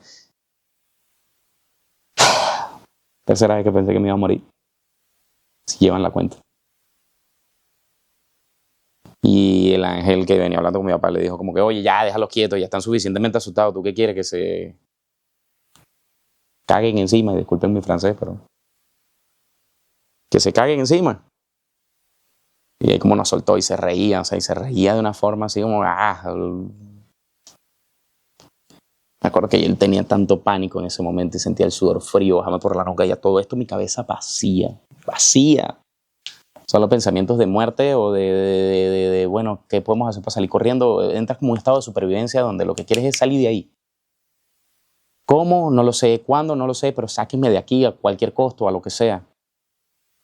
En ese momento nos trajeron como comida, como un arroz revuelto con todo y agua. Entonces nos daban como comida y agua una vez al día. Y entonces nos sentamos allá a comer y en este momento se acercó el perrito que habíamos escuchado antes y Cristian me dice, ¡hey! Un perrito blanco súper adorable. Él solo se acercó por la comida. Un perrito bien tinaquero, pero yo digo, bueno, Dios tiene maneras de manifestarse ante todo el mundo, ¿no? Y ahí venía este perrito y como que con él me anclaba la realidad. Yo siempre he tenido una relación muy especial con los animales, en especial con los perros. Yo amo los animales y amo los perros de toda la vida y ese para mí fue un momento como de un pequeño alivio. Por 10 segundos pude salirme de la horrible realidad que estaba viviendo y acariciar a un perrito y que él estuviera feliz de estar conmigo. Tuvimos hasta 4 o 5 de la tarde y después nos regresaron otra vez para el rancho de donde vinimos, nos volvieron a mandar a tirarnos en el piso y nos volvieron a trancar la puerta. Nos dieron mandarinas de nuevo, las mismas mandarinas amargas. A las 11 de la noche, que es la hora que llamaba este colorido personaje, vuelve a llamar y vuelve a hablar con mi papá. Tu hermana nos dio plata, no sé qué, quieren que los matemos, tal, yo no sé qué. Yo te puedo sacar a ti, tú búscame mi plata, que yo lo que quiero es mi plata para mis muchachos, que yo no sé qué. Pues si no, vamos a empezar a matar gente y todo esto. Mi papá dijo, mira, te lo voy a poner así. Yo no me voy a ir. Aquí están mis hijos. Yo no voy a ir. Si quieres, suelta a mi hermana. Y esto fue verídico, esto lo escuché yo. Y el tipo le dijo, no, a la vieja no la suelto, porque si alguien se tiene que morir, esa es la primera que vamos a matar. Entonces le dice, bueno, suelta a los muchachos. Él dice, no, a los muchachos no los puedo soltar, porque los muchachos valen mucho. Le dice, quédate tranquilo, que a eso no le van a pasar nada, porque son menores y nosotros no matamos menores. Pero si alguien se va a morir la vieja y no la puedo soltar. Entonces, si te vas, sales tú. Mi papá le dijo, mire, yo confío en mi hermana y no me voy para ningún lado. No, que no sé qué, bueno, vamos a ver mañana y resolvemos. Hasta ahí llegó eso. Es extraño porque es que te invade un sentimiento tan difícil. Tan difícil, porque tú te alegras porque de alguna manera, hey, dijeron que no me voy a morir, yay, pero hey, dijeron que van a matar a mi tía. No tan yay. No sabes cómo sentirte, te invade un nudo en todas partes, en la garganta, en el estómago, en el cerebro, todo tú está hecho una masa terrible de pensamientos de que eres lo peor, eres lo mejor, de que no eres nada, de que importa todo, igual te vas a morir. En cualquier momento te vas a morir. Entonces, ¿para qué? Pasamos esa noche muy mal. Mi tía le daba gracias a mi papá por no haberla abandonado y lloraba. No sabía qué hacer. Ni qué pensar ya. Tercer día, amanece. Desde tempranito esta vez sí nos abrieron, nos sacaron, nos llevaron para donde estábamos en el primer lugar con las hamacas. Y desde temprano estamos ahí sentados y estamos hablando. Mi papá empieza a hablar con el ángel otra vez. Oye, ¿qué podemos hacer? Sé que tú estás como más claro. Este tipo es como muy agresivo, tiene una conversación. Y dice, sí, nosotros el tipo ese no nos agrada, que no sé qué, tal. De repente algo pasa y llegan unos como muy corriendo hacia donde estaban los que están atrás de nosotros. No escucho qué le dicen y nos levantan. No, que hay que movernos. ¿Qué pasó? No, que hay que movernos. Y empiezan a ponernos a correr por un descampado. Esto es de tempranito, 7 de la mañana. Y empiezan a movernos y a correr por entre esas fincas. Nos ponen a pasar por debajo del alambre púa, a cruzar un montón de áreas. Me raspo un montón de veces. Yo estaba en short y en franela, en camiseta. Corran y muévanse. Entonces es temprano en la mañana, yo bastante subido de peso, mi tía es una persona mayor y estaban en este apuro y nosotros veíamos que estaban estas 12 personas que nos cuidaban, nos venían acompañando, pero venían corriendo y venían todos armados y venían me acuerdo que abrían los celulares y le sacaban la batería y tiraban la batería y rompían los chips del teléfono y lanzaban el chip del teléfono por otro lado y estaban como en este proceso de deshacerse de todas estas cosas y entonces te invade el pánico y un sentimiento de emoción extraña, porque al mismo tiempo es como que, oye, quizás algo está pasando, quizás hay esperanza aquí, pero al mismo tiempo es perfectamente posible que nos maten ahorita. Si hay un momento donde somos un problema es ahora. si ya están rompiendo los celulares para eliminar cualquier evidencia, ¿qué evidencia más grande que nosotros? Y me acuerdo que este miedo me creció más porque de repente nos alejamos mucho, nos quedamos solo con Ángel, mi hermano y yo, y nos sigue llevando y muévanse, y muévanse, y muévanse. Y me acuerdo que llegamos como al cauce de un río seco. Al principio había como arena y nos decía, no pisen la arena, caminen sobre las piedras, para no dejar huellas. Entonces no pisen la arena, caminen sobre las piedras. Y íbamos como brincando sobre las piedras y nos dice, espérense aquí. Y nos sentamos como un tronco y quedamos ahí como respirando. Mi hermano y yo estamos en pánico, se nos perdieron mi papá y mi tía. Y es como que, bestia, ¿qué va a pasar ahora? Y de repente llegan mi papá y mi tía, cansados, agotados, mi tía sin aliento, una señora de 70 años, la que acaba de poner, que ha estado malnutrida por los últimos 3 días de su vida, que la estás poniendo a correr, a pasar sola, a pasar sed, a pasar alambre púa, que para mí fue difícil, no me imagino para ella. Iban súper agotados, mi papá la apoyaba como podía para que terminaran de llegar. Y de estos 12 tipos que estaban con nosotros, nada más quedaban 2. El Ángel y el loco que jugaba la ruleta rusa con nosotros. Entonces estos nos sientan y el tipo nos empieza a decir, no, ¿qué tal? Que vino la guardia, que ya están encima, que no sé qué, que nosotros ya no queremos hacer esto. Y mi papá empieza a hablar con él como que, bueno, pero ¿qué podemos hacer? El tipo le dice, bueno, nosotros lo que vamos a hacer es que los vamos a liberar. Y ahí nosotros tenemos el contacto con el viejo, que no sé qué. Nosotros los vamos a liberar y después cuadramos para ir a buscar nuestra plata, lo que nos tocaba a nosotros con ustedes. Mi papá le decía como que, sí, dale, no, perfecto, está bien. Pero ¿cómo va a ser? ¿Por qué no nos suelta aquí ya? El tipo le decía, no, porque no les podemos soltar aquí porque están muy cerca de la cosa y después vamos a cruzar la selva y los vamos a cruzar al otro lado del monte, porque en este otro monte donde vamos a cruzar para el otro lado está la ciudad de San Diego y ahí ustedes los liberamos y para adelante. Les puedo adelantar que esto era mentira. Pero en ese momento, muy real para mí. Yo estaba convencido. Esperanza de vida 100%. Dije, lo logramos, vamos a salir de aquí, solo hay que correr más. El miedo te hace no notar muchas cosas. Mi papá sí se dio cuenta que mientras estaba teniendo esta conversación con los tipos, los veía como iban recargando las armas y vio como uno de ellos, el loco que jugó la ruleta rusa con nosotros, agarró el fusil que tenía y le metió un cartucho lleno de balas. Y mi papá hizo la conexión, ok, estos nos están llevando para matarnos. Y están buscando meternos lo más profundo que puedan para matarnos y no se escuche la cosa. Entonces, de cierta manera trató como que, porque de paso le decía, bueno, dame tu número de teléfono, ¿cómo nos vamos a contactar? ¿Qué vamos a hacer? Y ellos no se lo daban. Entonces, cónchale, nos estás llevando para liberarnos, pero como complicado, de verdad complicado. Yo no me di cuenta de todo esto, ¿no? Ese fue el único momento que yo de repente tuve una esperanza de vida. Pero Dios, pasan tantas cosas. En el tronco donde nos sentamos, mi tía se sienta al lado mío para respirar y resulta que había un nidito de avispas atrás de nosotros y se le metieron en el pelo y empezaron a picarla en el pelo y de repente nosotros teniendo que quitarle estas cosas. Fue una cosa terrible. Después empieza lo que fue, digo yo, la parte más dura de todo el secuestro cuando empezamos con esta salida. Pues nos ponen a caminar entonces por el cauce del río Seco y vamos, que lo vamos a liberar al otro lado de la montaña, que no sé qué, vamos. Llega un punto muy agotados estábamos.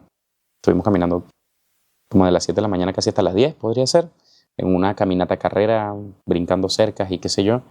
Y nos mandan a salir, salgan ahora por la pared del río Seco, era una pared bastante considerable, como unos 2 metros de altura, diría yo. Escalen eso y pasen para allá y pasen por debajo de un alambre púa que está ahí, que vamos a salir caminando para ese lado. Y bueno, esto fue como a las 10 de la mañana, subimos, caminamos como 1 hora. Y de repente el que venía caminando con nosotros dice, no, devuélvanse que allá están los guardias, hay que regresarnos otra vez para el río. Y en ese sol, esa pepa de sol sobre uno, la malnutrición, cuando empezamos a caminar de regreso, mi tía se desmaya. Carguen a la señora, muevan, que... Yo entro en pánico, mi tía se desmayó, ¿qué hacemos? Cárguenla, que no sé qué. Mi papá, Manuel, cárgala, mueve, apúrate, cárgala aquí. Cristian la agarró de un brazo, mi papá la agarra del otro. Yo le trato de agarrar como de la pierna y tal, pero no podía. Cargar a una persona en peso muerto es una cosa tan difícil cuando... Una cosa es que tú ayudes a alguien a caminar y otra cosa es que alguien no pueda moverse y tú trates de buscar cómo cargarla y se te va por todas partes. Y me pesaba tanto y yo no podía y yo estaba en tan mala forma y se me resbalaba. Y el pana te aceleraba con la ametralladora y mi papá me volteó y me decía, Manuel, mueve. O sea, tenía tanto miedo, yo solo quería tirarme al piso y ponerme a llorar porque no sabía y sentía que nos iban a matar y otra vez sentía que iba a ser por mi culpa que nos íbamos a morir todos, que estábamos tan cerca de que saliéramos y que nos íbamos a morir porque yo no podía aguantar el peso de mi tía. Gracias a Dios pudimos llegar hasta la cerca. Mi hermano y yo entre como pudimos con mi papá la estamos pasando y ahí como que reaccionó. Ah, no, sí, tal. Vamos, pum, se desmayó otra vez. Llegamos al río, en el río encontramos como un charquito y ahí empezamos como a echarle agua para que se refrescara y ahí se despierta. Y cuando se despierta, no recordaba nada. Le dice mi papá, hermano, ¿dónde estamos? ¿Qué pasó? Y yo me entró frío porque es primera vez en mi vida que yo veía un caso de amnesia. O sea, no recordaba absolutamente nada. Y mi papá le dice, hermana, nos secuestraron, esta es la situación. Yo sé que es difícil, pero necesito que camines. Necesito que camines porque si nos detenemos nos vamos a morir. Necesito que andes. Sé que es difícil, pero vamos. Y mi tía fue como que, sí, claro, no. Y dio 2 pasos y colapsó. Colapsó, no podía caminar. Entonces mi hermano y yo nos pusimos como debajo de cada brazo y que bueno, ayúdenla a caminar, vamos. Y venía con nosotros, pero nos decía, pero ¿qué pasa? Pero no entiendo, pero ¿qué pasó? ¿Cómo que estamos secuestrados? Y empieza a tener como este ataque de pánico, de no entender absolutamente nada de lo que estaba pasando. Y yo empiezo a sentirme más y era como que tía, o sea, vamos, o sea, caminemos ya. Y mi hermano como que trataba de explicarle y los tipos se desesperaban y muevan, que no sé qué. Y mi tía colapsa y se desmaya de nuevo. Y ya no podíamos. Entonces, no, muévanse, que se los van a comer los leones, nos decían los secuestradores. A la vieja se los van a comer los leones, que no sé qué. Mi papá le dice, oye, vale, pero dame un tiempo, no es que se desmayó, que no sé qué. Entonces, mi papá se pone de rodillas y se la monta sobre sus rodillas, la deja descansando sobre su regazo. Y mi hermano y yo me acuerdo que lo que hicimos fue que le quitamos los zapatos y, bueno, intentamos utilizar los zapatos para ir volver al charquito donde estábamos y ahí le buscábamos agua. Y entonces en el zapato le llevábamos las aguas y le dábamos de bebé. Mi papá le quita el abrigo y la ropa para que pueda por lo menos tener un poquito de aire. Y ahí fue cuando vimos que tenía todas las pastillas que le habían dado, las tenía escondidas en el brasier y estaban todas derretidas por el sudor y la cosa. Y ahí como que volvía, abría los ojos y se iba. Entonces, en ese momento, el ángel le dice al loco, bueno, anda y busca el resto que yo me quedo aquí. Y él se sienta como una piedra alta, toma 2 pistolas que tenía y nos apunta así con las 2, nos tiene apuntados durante todo el proceso, mientras el otro va y se regresa a buscar a la demás gente. Nosotros estamos en este trajín de tratando de llevarle agua a mi tía y llevarle agua. Me acuerdo que el charquito tenía renacuajitos, pero era lo que había. Y ella como que tenía momentos donde abría, cerraba, y en una de esas empezó a dejar de beber, simplemente la estábamos llenando de agua y mi papá me dice como que ya va, espérense. Y nos quedamos ahí con ella. Me acuerdo que en ese momento yo estaba ahí, yo estaba cansado, estoy sentado al lado de ellos, mi hermano se va a parar como para buscar más agua y en ese momento me acuerdo que abre los ojos, nos ve así como muy desesperada, como con mucho miedo y hace así, cierra los ojitos y hace ¡ay! Pero como si te machucaran un dedo, hace ¡ay! Así y se relaja y cae. En ese momento pierde el color de los labios, yo me asusto mucho, yo acabo de ver lo que pasa y vuelto a ver a mi hermano. Mi papá dice que en ese momento inclusive se le salió la lengua a la boca, pero rápidamente trató de cerrar la boca para que no nos diéramos cuenta. Pero mi hermano y yo nos vemos a mi papá y mi papá nos dice que no, que mi tía falleció en ese momento. Y fue tan duro ese encuentro y ese momento con la realidad. Verla como pasó de mucha angustia y mucho pánico a de repente simplemente encogerse y ya no estar ahí.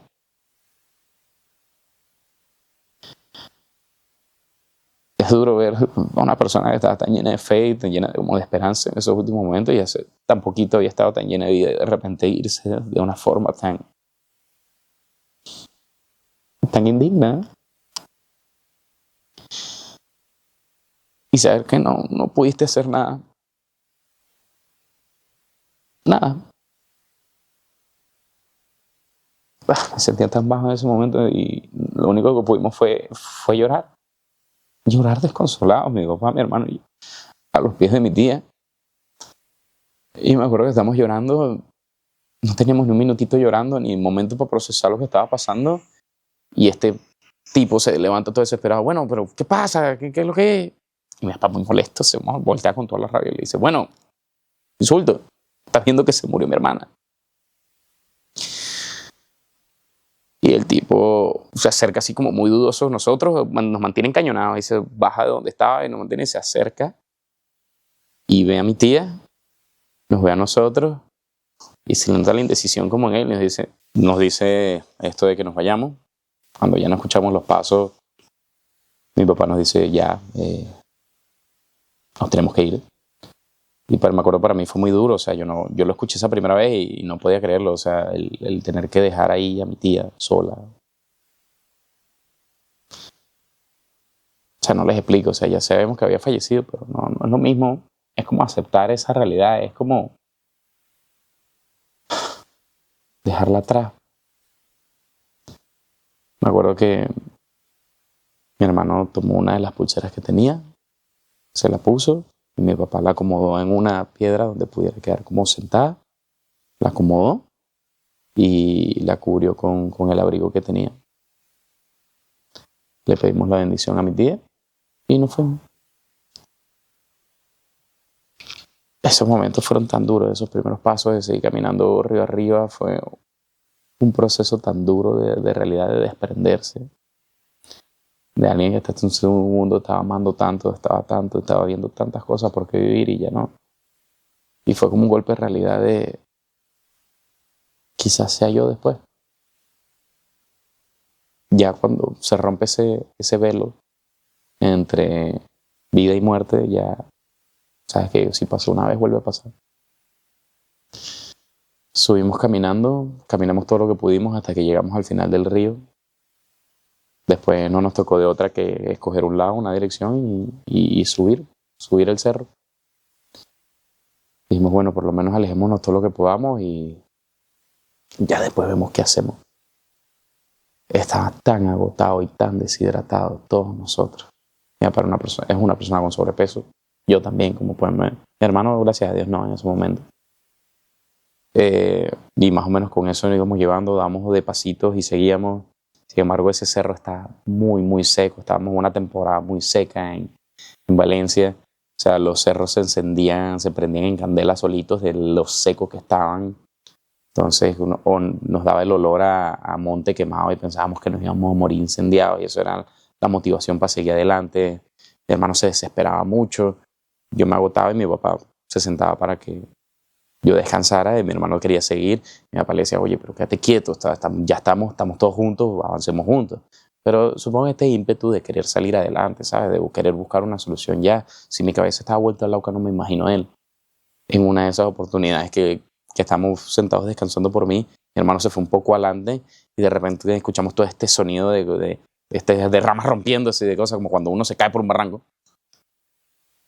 Y mi papá sale alerta y sale corriendo a buscarlo. Yo estaba tirado en el piso y yo dije, bestia, se murió Cristian, se cayó por algún lado, o sea, fue terrible. Y cuando lo vemos se había patinado y quedó como agarrado de una raíz. Y mi papá lo agarró del cuello de la camisa y lo subió y le dice, ¿estás viendo que te vas a matar así vamos solo? Cálmate. De paso ese cerro estaba no solo seco, estaba lleno de un montón de enredaderas y espinales, era lo único que había. Entonces cada paso que uno daba, nosotros en short y en suéter, era llenarse de raspadas, de rasguños, de cortes, pero era lo que había que hacer si queríamos sobrevivir. Y empezamos a subir y a subir. Había una planta que era la peor de todas. Era una planta verde como un tallo y estaba lleno de pelitos y se ramificaba y era un montón de tallitos verdecitos llenos de pelitos. Era lo único verde que había en ese monte. Pero esos pelitos eran como la fibra de vidrio. Tú los tocabas y te pullaban y te picaban y te inflamaras. Era horrible. Esa era por todas las razones las que más evitábamos de toditas. Bueno, empezamos a subir. Subimos. Llegó un punto que empezamos a ganar altura. Vimos una torre de alta tensión y dijimos, vamos porque quizás hay un teléfono de emergencia, por si algo le pasa a esas torres, debe haber alguna manera de comunicarse. Entonces, bueno, vamos allá arriba. Seguimos, cansancio, agotamiento, deshidratación, la boca seca, se me hacía espuma la saliva. Encontramos como restos de bosta de vaca seca y eso como que nos motivaba. pero también encontramos huevos de serpientes abiertos y eso nos llenaba de miedo también. Subimos toda la tarde, casi como hasta las 6:30 de la tarde, y hasta que llegamos a ese punto más alto. Y cuando llegamos a esa torre de alta tensión, como todas las cosas del gobierno venezolano en aquel momento, abandonada, oxidada, destruida, y con un zumbido eléctrico que si te acercabas estabas seguro que te iba a pegar una descarga. Entonces fue como, bueno, ya llegamos aquí, ¿qué podemos hacer? Primero veamos qué podemos hacer por la sed, porque la sed era terrible que teníamos. Miramos a nuestro alrededor, había como llanos y piedritas, y fue como, bueno, aquí podemos descansar. Veamos las plantas que hay, no hay nada. ¿Tú cómo estás, Emmanuel? Estoy seco. ¿Tú cómo estás, papá, Cristian? Secos, todos estamos secos. Y Cristian dice, bueno, yo me acuerdo, nosotros éramos muy fanáticos de Discovery Channel, veíamos a estos programas de supervivencia. Y mi hermano dice, bueno, yo me acuerdo que una vez, viendo a estos tipos de supervivencia, decían que si en una situación de supervivencia tú te puedes beber orina, pero solo puedes beberlo una vez. Pero solo puedes beber una vez y tú te acabas de perder. En el caso de nosotros ya teníamos 3 días entre malnutridos y malhidratados, se pueden imaginar. Y donde lo que tomamos era un agua una vez al día y de repente nos daban las mandarinas estas amargas. Fue tanta la deshidratación que nosotros decidimos intentarlo. Yo tenía la boca hecha espuma. Y fue como que bueno. Y nos orinamos ahí en las manos y tratamos de bebernos el orine para tratar de combatir la deshidratación. Fue tan horrible, porque teníamos tantos días, eso estaba tan concentrado, el orina casi salía de naranja por la mala hidratación que teníamos. Y cuando nos dimos ese primer buche era tan amargo, fue una experiencia terrible, terrible. Pero cosas que uno hace por supervivencia. Después decidimos, bueno, quizás si rompemos unas hojas y las tratamos de poner en el punto más alto, quizá mañana en la madrugada cuando amanezca tengan rocío y podamos beber rocío. Bueno, está bien. Yo me acuerdo que se empezó a hacer oscuro y entonces vimos la ciudad y vimos que era Vigirima, una zona bastante decadente, y volteamos hacia donde nos estaban llevando y vimos que era pura selva y ya. Ahí fue cuando todos nos dimos cuenta de que nos estaban llevando era buscarnos alejarnos lo más posible para matarnos. Ahí fue cuando mi papá nos dijo, si tu tía no hubiese pasado lo que pasó, si ella no fallece, nosotros no estaríamos aquí. Así que no piensen como que murió horrible, piensen que se sacrificó por nosotros. Yo me acuerdo que ahí nos sentamos y nos acostamos como que cada quien por su ladito para tratar de dormir. Y sin decirnos nada entre nosotros, empezamos a llorar. A llorar. Llorar porque estábamos libres, llorar porque habíamos perdido a mi tía, llorar porque no sabíamos qué iba a pasar de nosotros ahora, pero por lo menos ya no había un arma contra tu nuca, ni el miedo de un cañón. Llorar por la deshidratación, llorar alegres, llorar tristes. Yo me acuerdo de ver a la luna y pensar en mi tía y pensar, gracias, no sé, ¿por qué tú sí y yo no? ¿Por qué tú no y yo sí? Y pensar en tanta sed que tenía. Me acordaba que nos pusimos a hablar después de esa lloradera como para tratarnos de animarnos. Y pensábamos que cuando llegáramos íbamos a beber tanta agua. Y mi hermano decía, me acuerdo de estas vacaciones que pasábamos y vimos unas personas que se comieron unas sandías que estaban bien frías, no sé qué. Y yo le decía, yo ahorita con esta sed me acuerdo cuando fui a Mérida y subí al Pico Bolívar y allá había una laguna. Y arriba de la lagunita tenía hielito por encima de lo frío que estaba. Nos levantamos a la madrugada del día siguiente. Yo me acuerdo que tenía todos los brazos llenos de sangre por las cortadas. Yo le decía a mi papá, bueno, pero estos insectos de verdad, estos mosquitos no pueden beber de toda la sangre que está corriendo ya libre, de verdad tienen que buscar el único pedazo de la piel que no está cortada y ahí pican. No pueden beber de todo lo que ya está corriendo gratis. Sentíamos con los insectos, nos caminaban por encima en todas las cosas, pero ya tú estabas tan agotado, que más bien era más bien como en paz, te sentías feliz de sentirlos todos encima, pero de estar libre. Al día siguiente nos levantamos, vimos los productos de nuestra colecta de rocío y esas hojas parecían unas lijas. Fue como que bueno, ya vimos, tenemos una dirección de hacia dónde está el pueblo, vamos a bajar hacia allá. Bajar fue complicada, fue más duro bajar que subir porque la parte donde bajamos no había casi ningún tipo de trocha o camino hecho y fue golpearse mucho, rasparse. Era deslizarse como si fuera un tobogán para tratar de llegar. Y mi papá estaba muy agotado y muy deshidratado. Y ya no podíamos más. Además de toda la sangre que había perdido cuando le rompieron la cabeza y todas las cosas. Llegó un punto que nos dijo, no muchachos, no puedo más, tengo que descansar, no puedo respirar. Ya ni siquiera andaba, sino que medio se arrastraba. Entonces llegamos a un parte donde había como tierra y arriba había como un techito que lo hacían enredaderas y matas, hojas secas de estas. Y nos metimos debajo de eso y nos quedamos ahí. Y mi papá como que estaba desvariando, empezaba y medio alucinaba, nos decía cosas con sentido. Mi hermano y yo nos veíamos y nos daba tanto miedo que sentimos que mi papá se nos iba a morir ahora. Y me acuerdo que Cristian me decía, bueno, pero ¿y si cavamos? Por lo general cuando la tierra uno busca y hay a veces que hay agua bajo la tierra. Y empezábamos y cavábamos y esa tierra seca, que mi papá desesperado cavaba con una mano lo que podía en la poca energía que les quedaba. Y la tierra se ponía fría, pero no se ponía húmeda. Me acuerdo que estamos como un punto en el que se encontraban dos montañas y se hacía un efecto en donde funcionaba como que la acústica era como un cono y se recogía todo el ruido de afuera, pero nada del de adentro. Y escuchábamos las calles, escuchábamos autos, escuchábamos música. Y mi hermano y yo nos desesperamos tanto. En ese momento mi hermano simplemente se me queda viendo y grita toda la fuerza de su propio. Empieza a gritar por ayuda. Y yo me uno con él y empezamos a gritar ayuda y ayuda y ayuda y ayuda. Y la ayuda no venía. Ese fue un momento tan desesperante porque fue por un momento pensar, bueno, tanto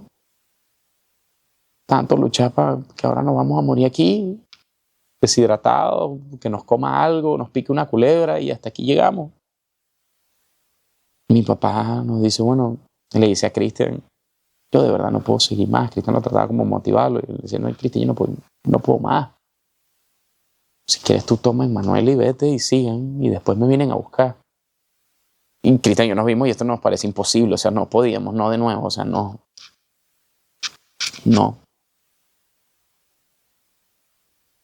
Y nos quedamos ahí sentados pensando qué podíamos hacer. De repente, mi papá, quizá en su desvarío por la sed, ahora sé que es por acción del Espíritu, por obra de Dios, me acuerdo que se voltea y ve una de estas plantas que les describí antes, que estaba llena con espinas y que nos pullaban, que eran horribles, que evitábamos. No sé si fuera rabia, no sé si fuera esperanza. Sí sé que fue el Espíritu Santo, eso sí se los puedo decir. Mi papá decidió tomar esa planta así con la mano abierta y partirla. Y en el momento que la partió, la planta brotó agua. O sea, hizo un chorrito así hacia arriba. O sea, literalmente hizo un chorro. Y me acuerdo los tres vernos las caras esperanzados. Y fue como que tiene agua. Y mi papá la agarra y lo primero que le hace es que la agarra y así mismo la muerde con todas las espinas y se clava todo eso en la mesa. Y cuando la muerde le chorrea agua por la boca. Y Cristian dice, bueno, pero ya va, no tiene clorofila, cosa de esta que puede ser venenosa, una cosa. Mi papá dice, sabe a agua. Y fue como que, bueno, mi papá entonces empieza a desesperar a agarrarlas y a metérselas así con toda y espina en la boca. Y yo como que, no, bueno, pero ya va. Entonces me quité como el suéter y lo agarré con el suéter, con la franela.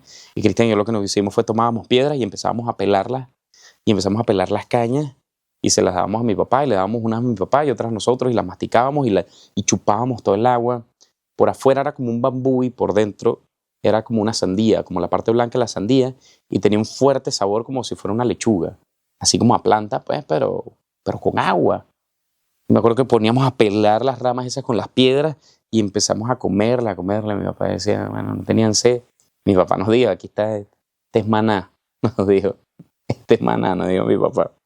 Y así llamó la planta el resto de todo este tiempo. Siempre que se refiere a ella, se refiere como maná. Y empezamos a morderlas y ahí empezamos a agarrar un poquito más de energía. Mi papá agarró un poquito más de color y ya nosotros nos pudimos hidratar un poco más. Ahí pudimos hidratarnos un poco y fue vida. O sea, de verdad, cuando dicen que el agua es vida, muchachos, o sea, eso no es juego, el agua es una cosa. Desde entonces me prometí que en mi vida yo jamás iba a pasar sed. Porque es horrible. Comida es una cosa, pero estar sin agua. Cuando nos sentimos un poco más recuperados, mi papá vio a mi hermano y le dice, bueno, ya yo puedo aguantar, vayan ustedes dos, sigan. Y mi hermano le dice, no, papá, yo no te voy a dejar. Y yo le digo a Cristian, bueno, hagamos algo. Yo no puedo. Yo reconocía que no podía. Yo decía, te voy a retrasar. Ve tú. Y yo te prometo que yo cuido a mi papá. Yo te prometo que nada le pasa a mi papá. Pero tú ve. Y mi hermano, con todo lo que le costó, aceptó. Mi papá le dijo, bueno, hijo mío, yo confío en ti. Ahorita estamos en tus manos.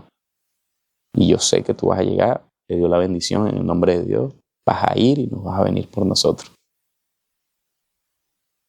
A todas estas, yo creo que es importante, o sea, mi relación con el concepto de Dios en todo este proceso había sido tan extraño, porque más que un reconocimiento de que estuvieras ahí, o nada, era como, bueno, algo que me saque, y si ese algo eres tú, bien. Pero yo cuando mi papá le dio la bendición a mi hermano, y pude ver como esa fe, yo empecé a de repente acercarme un poquito distinto a la idea. Yo decía, viste, todo lo que hemos pasado, mi papá todavía lo mueve primero su fe más que otra cosa. Eso me llenó, me marcó. Yo dije, aquí hay algo, más allá que todo lo que pueda debatir o todo lo que yo hubiese podido poner en duda en ese momento, todo lo que creyese o no creyese, algo ahí quedó conmigo. Y bueno, mi hermano se fue y empezó a andar y yo me quedo con mi papá y yo me di a la tarea de empezar a pelar ramas y darle a mi papá que él comiera, yo comiera, que él comiera. A veces se me adelantaba y se las comía de nuevo como espinas y se las tenía que quitar. Y así íbamos hasta que, bueno, él me dijo que ya no quería más, que se sentía saciado. Y yo lo veía que como que se quería quedar dormido y yo tenía mucho miedo. Yo tenía mucho miedo de que mi papá se durmiera porque yo decía, si se duerme, no me despierta. Y me llenaba de terror. Entonces, en ese miedo de que no se me duerma, ¿qué hago? Recordé. Yo dije, bueno, oremos. Yo digo, papá, vamos a orar. Vamos a orar, vamos a pedirle a Dios. Vamos a pedirle a Dios que nos saque. Yo creo que ese fue el momento de mi vida donde genuinamente yo siento que oré de verdad. Porque ahí ya no oré porque, ay, quítame esto, dame suerte. Ya no oré porque pásame esta materia, porque bueno, porque estoy orando con el carro con mi mamá. Oré porque genuinamente yo quería creer que Él estaba ahí, yo quería creer que Él me estaba escuchando y yo quería creer que Él me podía ayudar de la misma forma que mi papá lo estaba creyendo. Y yo dije, bueno, yo sé que si le digo esto, Él va a orar conmigo. Y nos pusimos a orar y hicimos básicamente una misa. Yo, bueno, buen católico, yo me acordé de todo lo que se hace en una misa y hice la misma oración y oraba como mi mamá oraba en el carro con nosotros, y oraba todo lo que me podía recordar, y oraba de todas las formas que podía y le pedía a Dios que nos sacara de ahí, y hacía todos los ritos y ceremonias que me podía acordar de una iglesia. Lo hice ahí con mi papá desesperadamente y con la fe completa de que saber que por favor, si hay alguien que me está escuchando, que este sea el momento. Me acuerdo cuando terminó de orar, me volteé y mi papá se había dormido. Y me entró un terror terrible. Dije, no, o sea, me metí demasiado en la oración, me desconecté y se me durmió. ¿Qué hice? Y cuando voy corriendo a despertar, lo que me acerco como para ponerle los hombros y sacudirlo, me doy cuenta de que hay un charco alrededor de él y que se había orinado encima. Y yo no es que sepa mucho medicina, mucho menos en ese momento. Yo tenía 14, pero mi mente dijo, si se orinó, es porque hay agua. Si hay agua, está hidratado. Y me calmé. Y yo dije, bueno, me senté. Y dije, bueno, está hidratado. Me le quedé viendo y vi que respiraba tranquilo, pero vi que tenía la boca tan hinchada. Me dio calma saber que se había hidratado, pues. Y me senté a su lado y solo lo veía mientras respiraba y pensaba en todo lo que había orado. Y fue raro, me invadió un sentimiento raro. Volteé a ver a mi papá y le vi los labios tan hinchados. Y me acuerdo ver que tenía como 6 espinas todas clavadas aquí en la comisura del labio. Y yo me acerqué para quitárselas. Y me acuerdo que en el momento que tomé las espinas y las jalé así, se le ha despegado los labios completos. La piel de los labios se le vino en carne viva y le quedó el músculo pelado rojo. Y eso a mí me destruyó. Yo dije, le arranqué la boca a mi papá, ¿qué acabo de hacer? Quedé con sus labios en la mano. Y eso a mí me impactó muchísimo. Así que yo en ese momento decidí salir de donde estábamos. Y me acuerdo que me quedo viendo al cielo y me invade un sentimiento como de paz. Es extraño, yo siempre digo que yo no me acuerdo en qué momento me acosté. Yo solo me acuerdo que yo salí y estaba viendo hacia el cielo y veía a través de ramas de un árbol seco. Y me recuerdo que antes de que me diera cuenta estaba acostado. Y me di cuenta porque me siento los insectos y las cosas caminarme por encima, pero no me perturban. Solo veo el cielo y empiezo a escuchar las ramas y la brisa golpear las ramas y los pajaritos que cantaban. Y se escuchaban cigarras. En Venezuela, no sé si en todas partes sea así, pero pensamos que cuando las cigarras suenan es porque va a llover. Yo decía, sí, va a llover y me va a caer agua y voy a tomar agua y todo va a estar bien. Y me invadió una paz que yo no puedo describir. Y antes de que me diera cuenta, el que se había dormido era yo. Y me acuerdo que yo estaba, en la forma en la que me quedé dormido, yo estaba viendo el sol a través de las ramas y se veía este movimiento y escuchaba y sentía esta calma y me convencía que venía la lluvia y en algún punto me habré quedado dormido, pero me acuerdo que tuve un sueño en donde estaba en un campo así como de trigo amarillo, pero seguía en la misma posición, tirado en el piso viendo hacia el cielo, pero ya no había nada que me interfiriera. Y estaba viendo hacia el cielo. Y yo les digo esto porque yo no me di cuenta que estaba dormido. O sea, en algún punto hice la transición, pero yo seguía tirado viendo el cielo. Y yo me acuerdo que estando ahí viendo el cielo, de repente veo una silueta que bloquea el sol, una figura como de hombre, que se para así, bloquea el sol y me ve hacia abajo. Entonces, claro, yo no distingo quién es.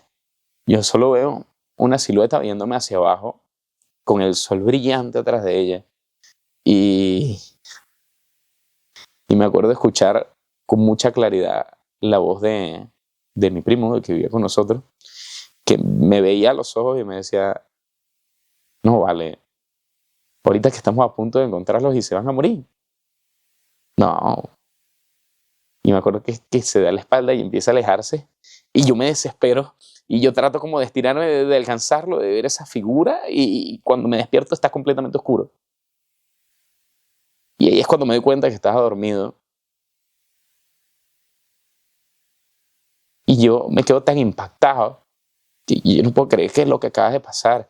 Y me acuerdo, me quedó grabado en fuego conmigo esa silueta alta, negra, una figura masculina, y escuchar la voz de mi primo decirme, ya los vamos a encontrar, no se mueran. O sea, tanto que los venimos a pelear para encontrarlos y se van a morir aquí. No, y se aleja y esa depresión de yo querer alcanzarlo y está completamente oscuro. 8 de la noche probablemente, quizás. Y yo lo primero que hago es volteo y busco a mi papá y sigue dormido. Y lo despierto. Oye, pa, ¿estás bien? Y tal. Me responde, sí, aquí estoy. Y me siento con él, trato de analizar qué es lo que acaba de pasar. Y de repente vemos a la lejanía luces moverse. Y yo le digo, mira papá, vienen unas luces. Y se vienen acercando y se van acercando y de repente empezamos a escuchar que empiezan a llamar. Rumeno, Emanuel, Rumeno, Emanuel. Y dije, mi papá no me está llamando. Mejor que mi papá se saca energía de donde eso donde y se levanta para pedir ayuda. Y en esa misma energía que se levantó para pedir ayuda, yo lo agarré por el brazo y lo bajé al piso. Y me dice, ¿qué pasa? Y le digo, papá, ellos tienen nuestras cédulas, tienen todo. Esa gente que nos secuestró saben quién somos nosotros. Y me dice mi papá, oye, es cierto. Y vemos las luces que van pasando. Rumeno, Emanuel, Rumeno frente a nosotros. Y ya se están empezando a alejar. Y cuando se está empezando a alejar, mi papá me acuerdo que se pone a llorar y me dice, no, si me van a matar, que me maten con un buche de agua en la boca. Y se levanta y empieza a gritar, aquí estamos. O sea, y cuando empieza a gritar aquí, antes de que empiece a decir nada, escuchamos a uno de mis primos, a Vladi, que me llama por un nombre por el cual solo me llaman mi mamá y Ágata. Y grita este nombre y dice, Maguel. Y cuando dice eso, Yo volteo y me veo con mis papás y nos vemos y decimos, es Vladi, es mi primo. Y empezamos a gritar como dementes, aquí, aquí, aquí, aquí, aquí. Y ahí empiezan, ¿dónde? Aquí y tal. Llegan y se nos acercan y ponen una escalera contra el borde del cerro. Y cuando nosotros vemos esa escalera, yo siento paz, yo siento vida, yo siento todo. Y cuando viene subiendo la escalera, yo me asomo hacia la escalera en que viene y yo siento que a mí me taclean.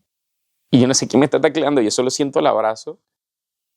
Y cuando me doy cuenta me está abrazando es mi primo Daniel. Y él está llorando profusamente. Y ese es el primo con el que yo soñé, esa es la voz que yo escuché. Y él es el primero que me abraza, primo, están vivos. Tenemos toda la tarde buscándolos. Y ahí fue cuando yo me di cuenta de que a mí me habló Dios.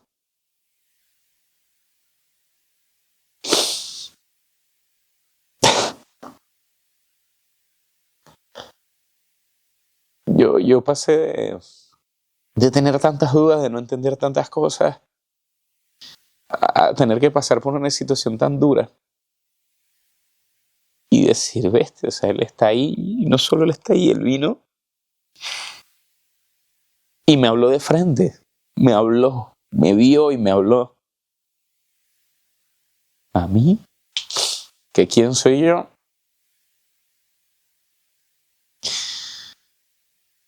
Ya de ahí nos sacan, nos llevan. Mi primo nos comenta que primero se habían perdido, que Cristian había salido, que lo habían podido encontrar por obra de Dios también, porque resulta que mi hermano cuando sale, donde llega como un rancho, y él entra como asustado bebiendo agua de los animales y la gente de la casa sale.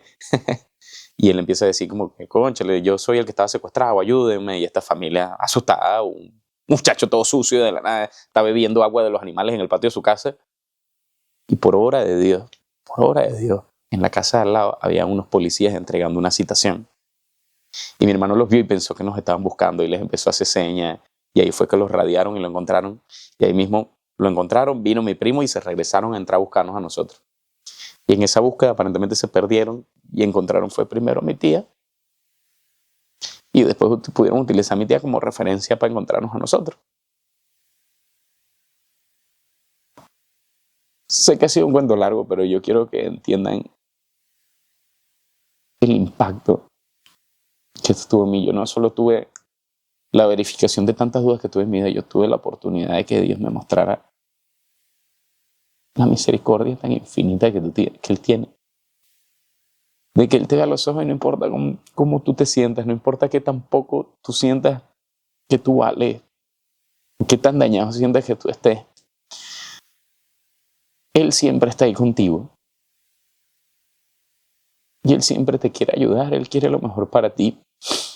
Fue muy impactante para mí porque entonces todo este momento fue de darme cuenta, no solo que Dios me escuchó, y que fue a hablar conmigo, y que no importa todo este sentimiento ni qué idea puedas tú tener de Él igual está contigo. Él igual se preocupa por ti, Él igual te ama, Él quiere lo mejor para ti. Y, y claro, hubo muchos traumas y muchas cosas con las que lidiar después de esto, pero una vez que yo me di cuenta que Dios estaba ahí, que Dios me escuchó, y no solo me escuchó, me habló de la forma más clara que yo pudiera entender, empecé después a notar como, no es que estuvo ahí conmigo ese momento, es que siempre ha estado. Es que Dios supo perfectamente qué personas poner conmigo para ayudarme a sobrevivir a esto. Es que Dios tuvo siempre sus ángeles sobre mí para cuidarme de toda situación. Desde el primer momento de mi vida siempre ha estado ahí conmigo.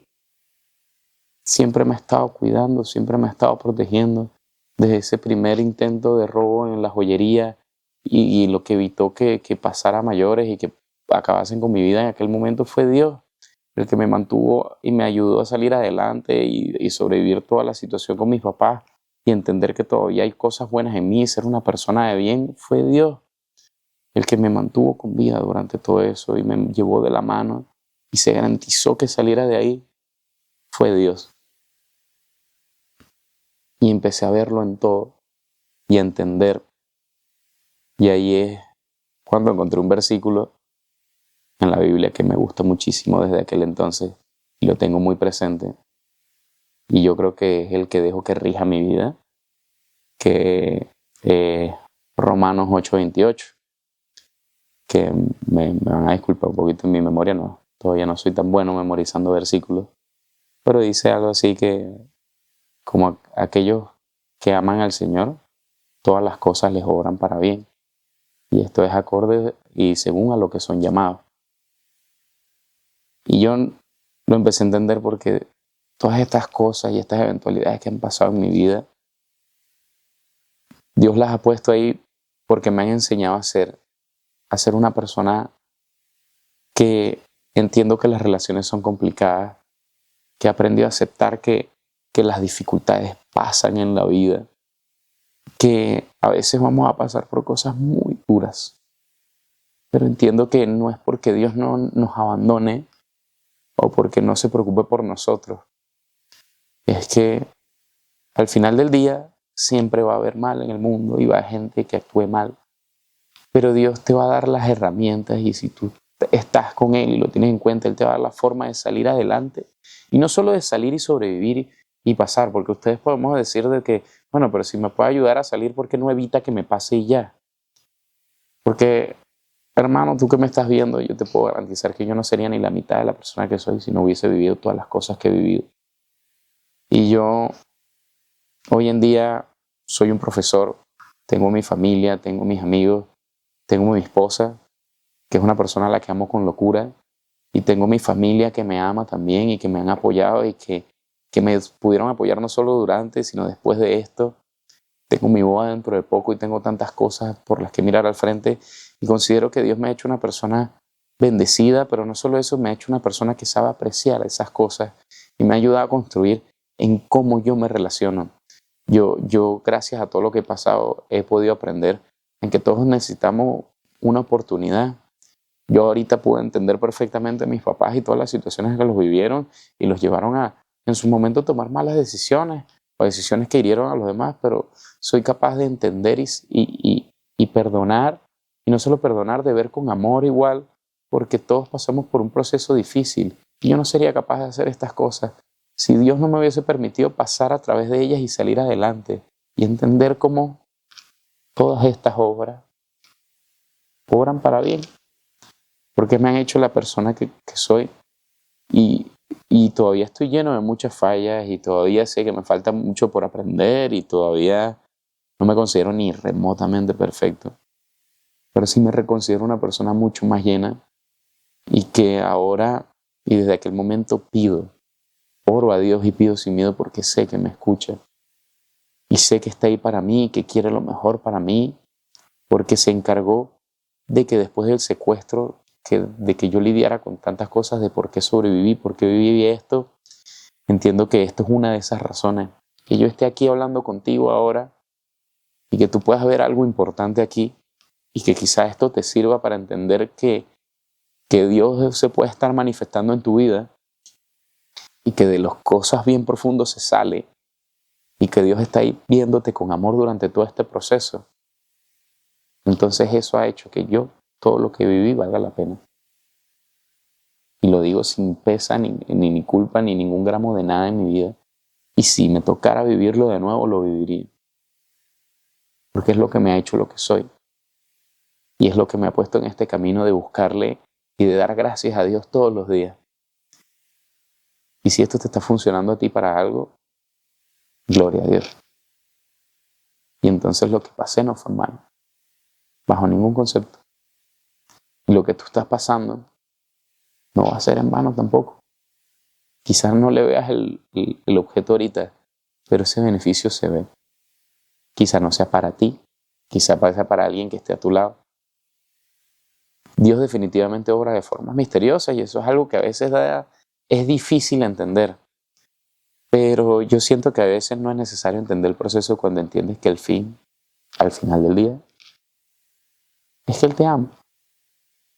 Él me ama. Él quiere que tú y yo estemos bien. Y lo que estés pasando ahorita, te garantizo que vas a estar bien. Yo tengo una foto que puedo compartir en este momento donde puedan ver cómo yo estaba en el momento que me encontraron y todo lo bajo que yo me sentía y cómo en ese momento me sentía tan amado y tan agradecido con todo. Y ustedes van a ver que si yo pude salir de ahí donde me ven, de todo se sale. Yo hoy en día tengo la mejor relación del mundo con mis papás. Los amo con locura. Pronto tengo mi boda y no veo el momento que me acompañen a través de mi pasillo. Y comparto abiertamente esta historia sin ningún pensar en mi alma porque me hizo lo que soy. No guardo rencor a aquellas personas que me secuestraron. No les voy a decir que soy perfecto. En el momento, claro que sí. Yo quería que les pasara lo peor del mundo y se les podía caer un meteorito encima que les cayera. Es más, yo pensaba cuando hacían esto de que silbaban las armas, yo decía, Dios, ¿por qué no se les puede escapar un tiro? Yo de verdad lo pensaba. Pero ahora entiendo que todos estamos perdidos en este camino de la vida y que Dios está buscando cómo sacarnos a todos de esto. A ellos y a mí. Y le pido a Dios todos los días que todos puedan verlo de la misma manera que yo lo veo ahora. Pero le pido que, hermanos, que no tengan ustedes que pasar por lo que yo pasé para que vean que Él está ahí. Y se los prometo que está ahí en cada segundo, en cada cosa. Y hoy en día soy una persona que oro todos los días, le doy gracias a Dios. Todos los días le doy gracias a Dios por mis hermanos, que son las cosas más hermosas que tengo. Por mi esposa con la que me voy a casar, que wow, le ha dado sentido a todo esto. Porque yo sí decía, ¿y por qué yo sobreviví? Y ahora lo sé. Porque el amor de Dios está ahí y me recompensa con todas estas cosas. Y porque tengo que decirte algo y te lo estoy diciendo ahora. No importa qué tan duro sea el camino. Si estás con el Señor, Él va a querer protegerte. Y no es que si no lo amas no te va a cuidar, Él sigue ahí. Pero cuando lo ames vas a poder darte cuenta y vas a ver todas las cosas maravillosas que está haciendo y que va a seguir haciendo. Por eso les digo con todo esto, hermano, Dios está ahí. Solo es cuestión de buscarlo. Y cierro igualito con mi pensamiento. Si lo buscas, no importa lo que te pase. No importa. Todo va a ser para bien. Y todo va a estar bien.